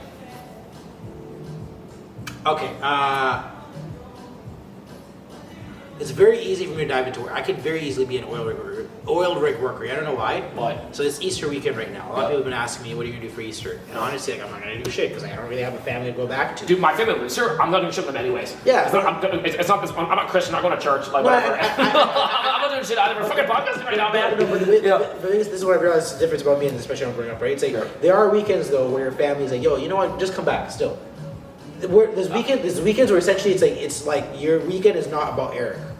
Like there are family things every now and then, but as I get older, I feel like there's less and less of them. But I know what you mean though, because like if your family's not here, you're back in Canada. Then you're just focused on you and your life. But as I get older though, like even though my family's been here and I've been with my parents for such a long time, like as I get older, like it kind of doesn't change the fact that like knowing that if I had to go see them, like let's say come over for dinner or whatever, that's a great feeling. I saw my parents for dinner like on Wednesday, that was great. But like it's just more of that idea that like That's not my everyday. Like I'm still out. I'm living on my own. I've got a girlfriend. I'm still like in my place. I'm still having to manage being Eric, like doing my one man fighting position every day, and it's difficult. But like I just watched this I watched this other guy out in fucking Lethbridge, fucking fracking with like 600 other dudes on an oil rig, and like for him to see, and even his friends, even to go have a beer with one of his friends, that's like a 12-hour flight somewhere, dude. It's like crazy, or a 12-hour drive. But those people you're with, they're not your friend. You can't have a beer with them. Well, you can hang out with people on the oil rig and everything like that too, but it's more. I just realized it just made me feel grateful because I feel like it's what Evie said. He's like it's easy for all of us to look at our lives and be like, oh, this is fucking shit. I hate this and that. But he's like, we need to kind of like be sort of fundamentally grateful. And even just like talking to Adrian about this in human history right now about how like I'm watching this Neanderthal documentary about how horrible that was real life. That was some guy's fucking existence. He lived his whole life because they didn't have aspirin. They said like, oh, we're feeding him medicinal mushrooms to reduce the pain on his arm. Like even the fact that I can buy motherfucking aspirin downstairs because I'm in pain, just to turn off the pain chemically, like even the fact that like, I was on my Instagram recently, dude, 60 years ago before we had birth control, if you fuck a bitch and you get her pregnant, even if you don't like her, you're a dad now, and we live in like a conservative WASP society, you better fucking marry her and shit, and you might have to pay that shit. You know what happened a lot actually prior to divorce? What? Abandonment. Yes. I know that's actually very common. That's why I was talking to Tony about this. Tony's like, we have laws on fucking paternity. That's why they pay fucking child support payments because a lot of guys are fucking bitches and running up. And I said, you're actually right. That's correct. Like that was one of the purposes of feminism, right? But like, you know, these guys are just of course not gonna. You know, the book Angela's Ashes. What happened? He had a deadbeat dad, no condoms. He had fucking 3 fucking kids in Ireland. The dad's a fucking alcoholic gambler. Runs off. The mom has to take care of the family. Have you read the book Angela's Ashes? It's only 3 kids. It was 3. Have you read the book Angela's Ashes? No, I have not. It's fucking. I've read the book. I watched the movie, but it's like mad depressing, bro. And they're starving because the potato famine is happening in Ireland. The dad, I think he was a dock worker. Like literally, like you smell like a dock worker because the job is so physically demanding. What do dock workers do? I think you're getting hammered every day after work. And you know, I even just think about like ancient China, dude. 100 years ago, like life in ancient China was so fucking difficult. My ancestors, it was like they called opium an extra hour of light in the day because day-to-day life was so fucking terrible that you were doing opium. There's no know better. How dark is that? How dark? That's so dark, bro. Our grandfather definitely fucking did opium, bro. That guy was a junkie, man. I worked at a factory for one summer, building like the sub-axles or whatever, subframes for fucking like GM vehicles. How was? Oh, you worked at the fucking GM plant, eh? Yo, it wasn't even the GM plant. I think it was called Martin Rea. They were like a fucking subsidiary. They were like a whatever. So how was it being a factory worker? I drank a 6-pack every night. Oh, you shouldn't do that. 6-pack every night, bro. Is your body hurting or what? Yo, so basically you're in there, and there's so many fucked up dynamics. A, the factory's hot as shit. Second thing, like you're using a machine, but you're still fucking like moving shit around, it's right? physically demanding. And then the other part too is that like, yo, everyone there, like they want you to work a certain way. So basically, it's like you can't move too fast. Yeah, I heard you have to move the speed of the assembly line, or you'll piss off everyone else. Yeah. One of my friends worked at the Honda plant, and he says the most annoying thing about working here was that they don't want you to work too quickly. You're actually making yourself less efficient because you have to move at the same speed as everyone else, or you'll fuck the flow up. So even if you can do it faster, I get really pissed at this. So I'm running about 8 videos at once right now. It sounds fucking crazy, right? So what happens is that I send it back. I'm out working all my clients. So I do one back, and they might let me give me like a day to think about this. What am I gonna do? Sit around for the rest of the day? No, you start the next video. Okay, so what's happening is that there's certain days where I'll do the revisions for 8 people in a row. So it's almost like the same academic. No, it's almost like the context was writing intense. 5 papers at the same time. It's almost like 1 per hour, and then sometimes they'll hit me back, and I'll get things done, and then we'll do it again, and then again, and again, and again. And my whole career has been that way. But I think that's why I was able to get my agency to a high level of revenue because I'm doing like in terms of efficiency. That's actually max efficiency if you think about it. Because there's never any downtime. I'm doing that. That's when Ren came over last night. Like he was there for maybe 3 or 4 hours just chilling and everything. But after he left, it was like 10:30 at night, and I said, he's like, "You're gonna go to bed?" And I'm like, "I'm probably gonna be on till 3:34 in the morning today." He's like, "That's crazy. Go to bed." And I said, "Actually, no, because like in 5 hours of work, I can do 5 more deliverables, and then I can go to bed and like all my clients are gonna be happy Friday morning. I woke up Friday morning, like they all got back to me, and then started again, and that's been my cycle for the last 6 years. And I have people on different time zones, and you know, happy user revisions. Yeah, no, but you know what though, I enjoy it, and like I just. You know, and some people, it's not that, I was watching emails today, I said, it's not that they're trying to piss me off. I'm working with 3 Hispanic clients right now. Their first language is not English. They're not trying to irritate me. There's definitely a language barrier going on. I had one client where I sent him revisions back, and he's just like, "Are you quitting the job?" And he was like, and he's like, dog, man, you can't quit on me, bro. Like, I gave you the deposit. You sold me on the phone. I really want to work with you. I really like your work. You're so talented. I said, "Dog, I'm not quitting. I'm just saying this is difficult." And he kept asking for like, and he's like, "Can you fix this?" And it was just a language barrier. And it's not his first language. That's okay. Yeah. You know. He's also getting fucked. Sorry? He's also used to getting fucked. A lot of them, oh no, dude, every single client who's come to me in the last like years, they always say, dude, I'm so glad I found, like this one is actually like freelancing, because when they come to me, they're so grateful to even work with me. They're like, you're so talented, and like, how come I didn't find you? I went through, one guy's like, I went through 20 vendors before I found you, and everyone else is a fucking scumbag that stole my money. You know, But see, you that's know, why it's Nigerian princes. Talent is scarce. But you know what? Also, that's why things like Upwork are a barbell. And what I mean by that, right, is basically it's like you have the top of the fucking tier who are actually capable of doing things. People find that and they give them all the business. Yeah. Then you have Pareto principle, bro. Then you have just the fucking bottom barrel motherfuckers where you just need something, you just get that. And in between, there's nothing. So I'm in between. It's so hard for you to get attention from people because basically it's like I'm not offering a very cheap guarantee, right? And at the same time, you're not seeing enough work on my Upwork profile for you to come to me. You're not trying. So it's a barbell. So no, the truth is, that's what I'm saying. It's like you have to take a bunch of shitty jobs at first, over deliver. Essentially, like take the L's at first, take some like shitty contracts, over deliver, and then once you get like enough like reviews on it and everything like that, it's almost like Google reviews or gaming industry system online. Then you can start getting the bigger things and raising the prices. Because like right now, even like when I'm doing shit on freelance, I'll take the shitty gigs that's actually build up my profile. Because like recently, like I shouldn't say it on fucking camera. You recently on like Fiverr, I got ranked Fiverr's Choice and also top ranked seller. Okay, top ranked seller. Top ranked seller. Put that on your website, man. Well, I don't need to because like so Fiverr they take 20% of your cut, which seems like a lot, but I'm just like no, because I don't have to. Upwork you have to bid on all the jobs. You'll probably lose because there's like 30 to 50 people bidding on the job at once. On Fiverr they just feed you the clients. Yeah. But to get fed the clients, you should have either be a top rated seller or Fiverr's Choice. But it took me 6 years to get that, right? To be a Fiverr top rated seller, you need to have 100 5-star rated jobs closed out in your contract, and then minimum $20,000 in sales USD. What? That's a lot. So some people might be able to do that in a year. $20,000 in sales on a freelance website, it's not easy. That's a lot. Sorry? Clip that. Clip that. I don't want to clip that. Anyways, that's really valuable shit. You've done a really good fucking job, and you just fucking shared some really good information. Yeah. So I think that should be clipped. So on Fiverr, on Fiverr, the average gig price is anywhere from $5 to $100. So if I'm doing like, let's say $1,000 to $2,000 gigs, I can get to 20,000 pretty quickly. But if you're doing like $50 gigs, $100 gigs, it might take you 200 gigs to get to 20K just to get your top rated seller, because they put you through levels, level 1, level 2, and then to get to level 3, you have to have no complaints. 5-star feedback, no canceled orders, it's actually a real grind. So I start asking myself, do I want to work at like a corporation where I'm being micromanaged, where I have one job a day where they won't let me go home on time, or would I rather juggle 8 clients at once where it's hyper efficient? I'm doing a lot of work, but I was talking to Iggy about this recently. He, I don't want to say his fucking company, but he said he had one staff member go from corporate to his agency, and that guy didn't last more than 3 months because he begged, he's like, I'm going to leave my corporation to join your agency and do some work. He came into the agency, and then he said like, I fucking hate working for your client. He was like, yo, I've had this guy for like a long time. Like, you know what? I haven't problems in with this client. And then I said, like, I don't know why coming out of corporate you wouldn't be used to having to do like a lot of shit for people. Because in corporate, like, you know, they pay you a full-time salary. If they want to make you do like 500 revisions, you're being paid for that. You're being paid for that anyways. Do the fucking work. You're being paid for that shit anyways, right? Corporate's all politics. Every corporate job that I've done. Yo, fucking, they give whoever is most proficient all the work and they fuck him out of the fucking job. That's what happens every single time in the corporate world. No one in the corporate world works, bro. Don't let them fucking lie to you. I was with my friend last night and he was talking about his job. So he's working at a bank and he says that 2 things happened.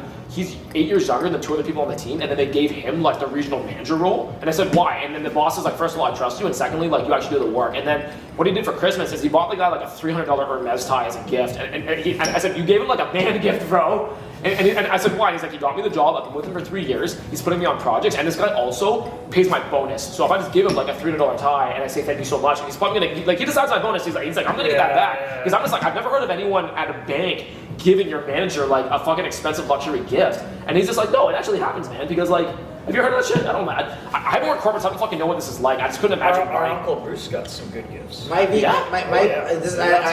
the opposite. My VP gave me like a whole bunch of really expensive ties.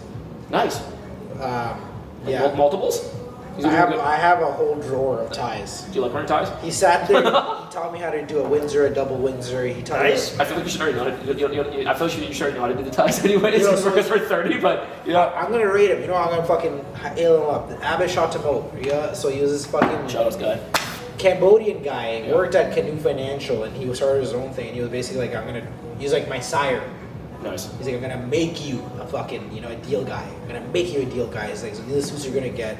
This is the tie you're gonna wear. This is how you tie the tie. He was also slightly psychotic though. Right? Because the thing is, It's all about the Sith Lord who like they want. He's like, listen, I'm gonna train you to use the lightsaber and use the Force, and then you find this guy's an evil motherfucker who's like, he has a fucking kid's locked up in the basement, like he's a total psychopath. He used to call me every Sunday. I don't know why Sunday. We used to do 4 hours of call coaching straight on Sundays. Wow, did you find it That's productive? actually good training. It was torturous.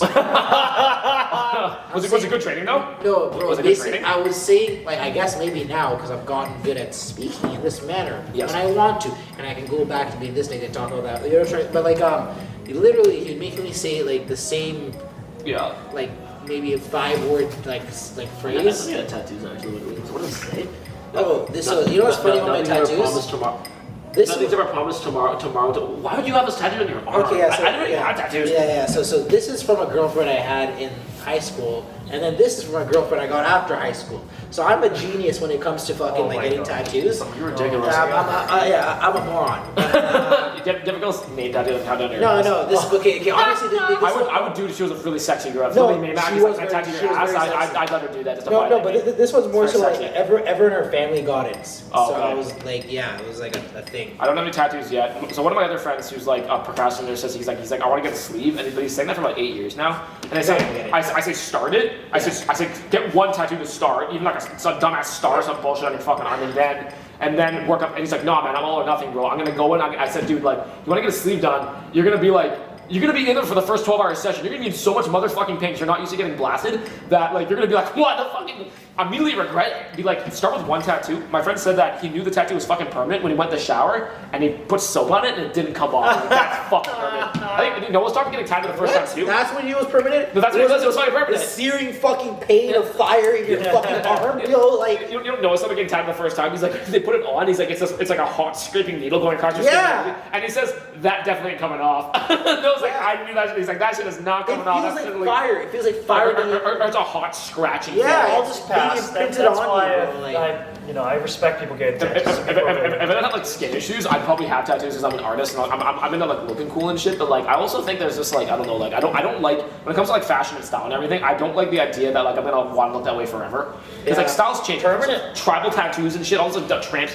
You have any fucking hoes I know with tramp stamps, bro? And that was sexy in like high school. I knew one, 2006. and she didn't get a tramp stamp, she got on her like side here, so it's not exactly a tramp stamp, but it's like a side tramp stamp, you know what I'm trying to say? Like, yeah. If it's not above your one of my guy friends, this Vietnamese guy, we're like in China and like this guy's like a nasty fucking, this guy's a whore, he was fucking milfs and shit. And then we're like, I think we're partying one time and I lift his shirt up, he has a fucking Batman tramp stamp. I said, you're a guy, That's a good and you have story. the Batman That's a solid logo story. above your ass. I was, are you walking around with crop tops showing people That's like a your solid story. midsection? There's a solid story there. Is that a solid story? There's a solid story there. That guy was so nasty. He was trying to get me to fuck the MILF with him. He's like, yo, she thinks you're cute, bro. Because we kind of look similar. He's like, you could fuck her too, bro. Asian boys are Cantonese and shit. We look like these fucking bitches, bro. These fucking bitches, bro. Oh, that's way too Oh good yeah. looking, Oh man. no, I got you this fucking. She's way too She's doing that fucking stupid ass fucking dance where she's fucking just like fucking being sexy and shit like that. Yeah. Fucking 19-year-old fucking Australian. No, Anyways, it's so funny she's sexy, seeing bro. it's so funny seeing the dynamics of sexiness from like Asian and the black crowd because I'm Yeah, I feel like Yeah, I feel like the type is really different. Of Yeah. course it's different. Yeah. On average. Yeah. because you know I'm like this like yo Asian like you guys are really into like cute Asian girls like Yeah. I'm so cute. The Asian I'm beauty more into standard. that maybe more than you. Yeah, no, I like that shit too. The Asian beauty standard, it's very cute, it's very feminine, like kind of small, petite, like these skinny bodies and shit. I feel like black guys have the big ass, Because when big you titties. have a girl like that, like you can just fuck the shit.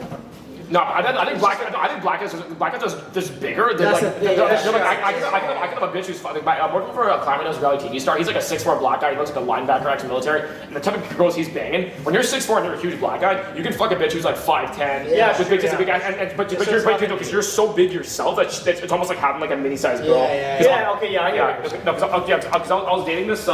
See, that's Yeah, I was just, he's just so feminine looking. Way and, like, too sexy. She's just way too sexy, bro. Much too sexy, professionally sexy. Anyways, but like, I was dating this one girl, she was this tall. I'm already short, but dating girls who are even smaller than me, more petite than me, I was telling Odie, I'm like, this is what it must be like to be 6 foot dating a girl who's 5'9".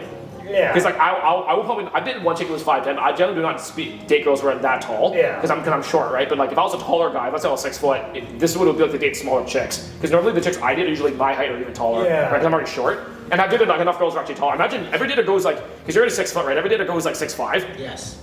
Oh, yeah, you told me you dated one NBA player. You know what though? That was probably maybe the only girl you dated who was that tall, right? Date's probably Like an overstatement. Yeah. No, but I definitely have like a tall girl thing. If I was taller, I would date more tall chicks. Yeah, so my kids could be like huge. I like tall girls. Like she's 5'10", like 5'11", 6 foot. To like let's say like you know, one time One time in band camp, bro. No. Those were Odie Hobek stories. One time I fucked the starting power forward for Mac's female basketball team. Yeah, that's a funny story. Yeah, she was great. She was really great. She's a really sweet girl. Really sweet girl. But yeah, I was just into it, bro. I don't know why. It's basically like bigger girls like getting destroyed. So basically it's like so it was actually hilarious. Basically like Getting clapped down. when I was hooking up Balls with her, clapping, pussy lips. when I was hooking up with her, it was actually probably like the wildest shit because like she was throwing me across the room. I'm not fucking joking that shit. You got SA, bro. It was honestly almost like a fucking like You pretty much got SA. it was like The Rock and fucking Vin Diesel fighting in the fucking like top 5. You know, trying to say Dude, like, one of my German he broke friends. his bed. What like fuck you. One of my German friends just like he's like, dude, what is SA? And I said, good for you. And you know what he said to me? He's like, I noticed you're using the word degen a lot in your things. He's like, do you know degen? I didn't know you knew German. I said, I'm fucking German, bro. And he's like, oh, he's like, well, then you know the word degen in German means sword. I said, what the? I said, dude, I showed the definition of degenerate on the fucking Oxford fucking English dictionary. He's like, oh, that's what you mean. I said, what the fuck? Get the fuck out of here, bro. That's hilarious. That's What the fuck? You're a Fuck out of here. sword. What the You're a fuck? sword, bro. Dude, what the You're fuck? a degen. You're a sword. What? You're- I said, That's doesn't make any sense. ridiculous. You know what's crazy? Yo, that's fucking Because if you ridiculous. people slang, you're a sword. You're a killer. You're out Yeah, here. yeah, I mean, you're just killing. I you know, trying guess to so, say, but like, that's absurd. So I'm posting a lot of bullshit on Instagram recently. One fun thing about TikTok, I've been posting a lot of TikTok. So interestingly enough is that, okay, here's one thing. Everyone's like, stop reposting TikToks. You're being a spammer on Instagram. Here's one funny thing about it. The TikToks I repost on Instagram get the most amount of views. They get more views than my travel content, which is crazy because people are addicted to TikTok anyways, right? Here's another funny thing about it. I get the amount of replies and comments I get back from any of my friends watching it is actually fucking crazy. Like I do travel content. People are like, oh, you're doing travel content, you're doing photos. I post the TikToks and like I'll wake up in the morning. I have like maybe 20 of my friends reply to the messages. And like they're all saying different things, but I'm getting replies back like degen means sword in German. I posted that Vancouver comment about how they took down all the tents on Hastings recently, and I had like 8 friends comment back who were all from Vancouver, and they were just like, yeah, dude, they should fucking do that. That street's fucked up. It's gotten worse every year. Everyone's on drugs. Our fucking mayor's a piece of shit. Like, you know, like our mayor's like they're enabling these fucking users. And he's like, Vancouver's never been fucking more dangerous. And I had one guy go on there, and he's like, oh, dude, like I won't let my girlfriend walk downtown at night because like, dude, he's like, I almost got stabbed one year. There's like so many mentally ill people, and like I had a former girlfriend almost get robbed at Dundas Square. Yo, Dundas Square's actually somewhat. What you should fucking Adrian's a great I story. literally just played 3 hours of drums before here at Dundas Square. Yeah, That's yeah. great. That's great, man. And I can tell you that at Dundas Square, people have knives. Yeah. I can tell you at Dundas Square, Spooky. people probably have guns hidden in some cases. Would not be surprised. I Would can not be tell you surprised. that there are homeless people who will dance and take their clothes off in front of you. Yeah. I can tell you there are people who are on drugs that you don't want to take. I can tell you there are people whose asses you've seen naked too many times without your consent.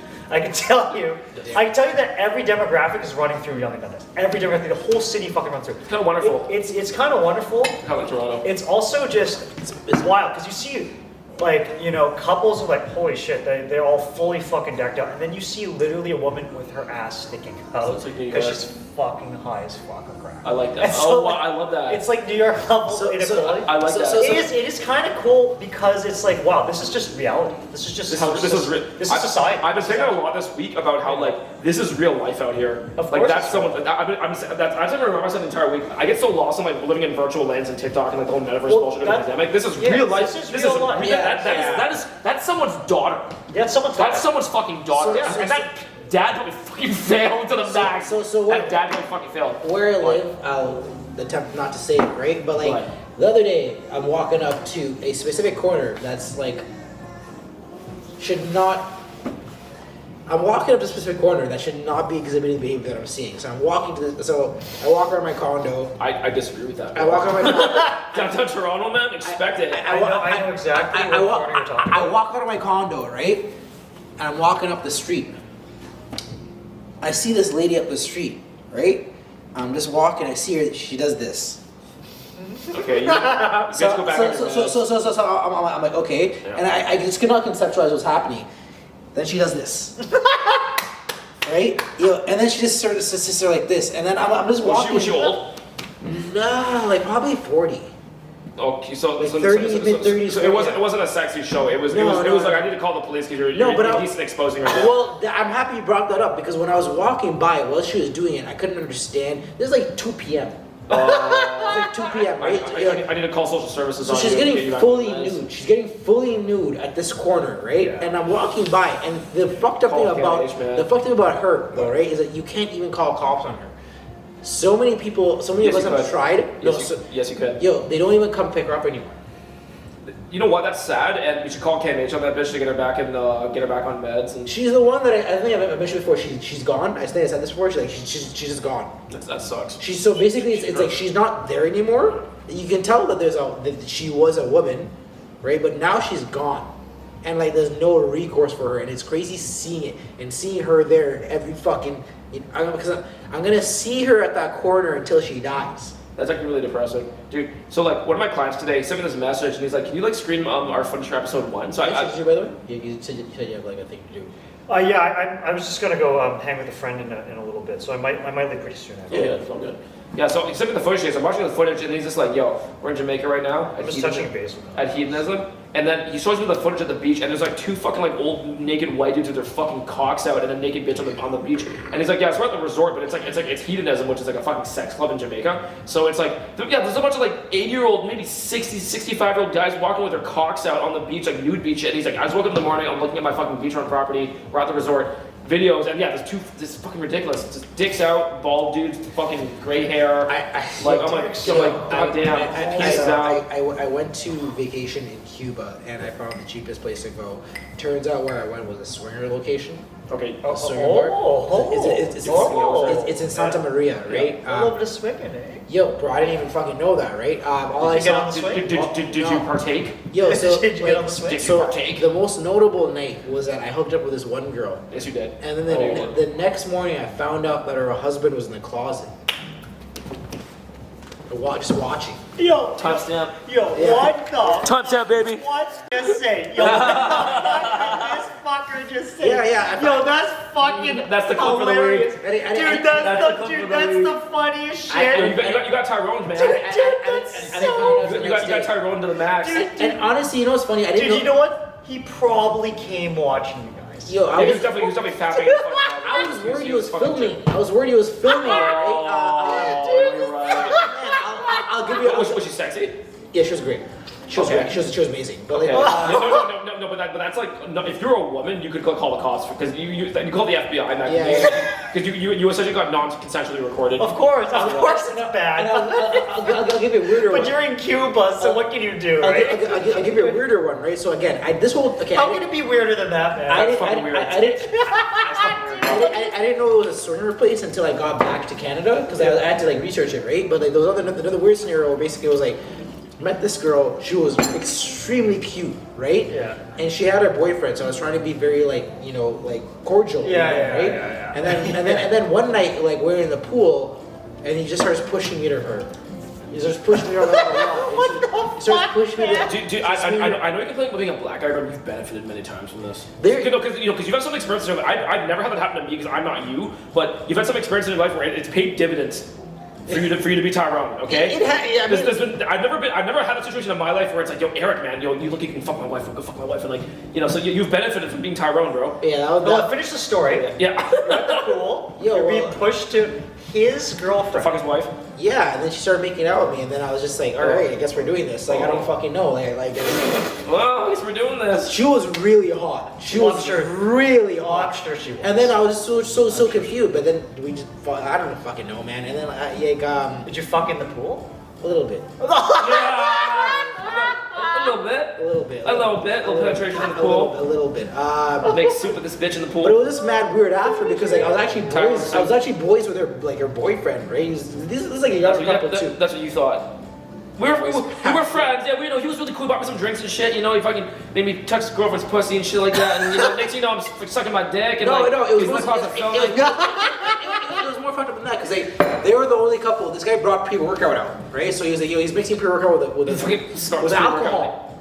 Oh, So God. we're drinking fucking Cuban rum with fucking Right. pre-workout. What? The fuck is in this? That's carbonated water, bro. Oh, okay. Yeah. I know it tastes kind of salty. It was just like, Tastes like that's like, that's like too much. No, dude, I don't know what's with dudes. Like, there's this whole thing on like fucking internet right now about chugging pre-workout because you know what it is? It's powdered caffeine and it gets you really It's the high. caffeine. It's the caffeine. Yeah, no, but I was with VJ and we were at his place and he's like, "Do you want to put some pre-workout in the vodka?" I didn't understand the. He's a Gen No, Zer. don't do it. I didn't understand the. No, but it's like chugging 5 Red Bulls. Yeah, it also like dissolves your stomach lining. Oh, it hurts. Yeah, it's too acidic. Between the alcohol and the Jeez, fucking really? yeah, between the alcohol and the pre-workout. Okay, Oh, you mean, okay. They're both Is it very- like the combo? or they're is it- both very acidic. Yeah. Like they're both very acidic and very bad for your stomach lining. Right? Like if you take pre-workout, you should do it you should have like a very specific dose supplement, right? Yeah. And you should definitely not take it with a vodka. That's fucking insane, right? Yeah, I see what you're saying. Because I remember doing that and the next morning I was so fucked up, bro. I was so I fucked kind of want to get into like caffeine pills or like this and that, but a lot of people are saying don't do it because like it'll fuck you up. No, I just Have you tried caffeine pills before? No, I don't plan to. I'm just saying, it's probably not a habit you want to. Yeah, it's not. I like, even for me, caffeine's pretty strong because I'm pretty sensitive. So I'll even have like I'm also really 2-3 ounces of caffeine of just coffee, and that's only maybe like 80 milligrams of caffeine, and Oh, like dude, even that is I'll like be up till 5. Even I feel like I can kick walls and walls, like it's great. Yeah, Well, yeah. initially, but if you do that every single day, you just get addicted to it. You don't really feel so good. Like I've been detoxing off the caffeine. That's just why I don't recommend it. Yeah. Okay, I gotta head. It's all good, man. This is a good Thanks for coming to episode 13. No, this is a good session. Yeah, this was a good session today. This is the first recording we've done in maybe like 3-4 weeks because we've been having a lot of parties here recently, and it hasn't been like we haven't really gotten too much filming. Oh, I guess that's true, eh? No, well, the last 3-4 weeks we've had people here every single week partying, so it's just too noisy. We're not actually getting any real recordings done. Yeah. So this week's actually like pretty productive.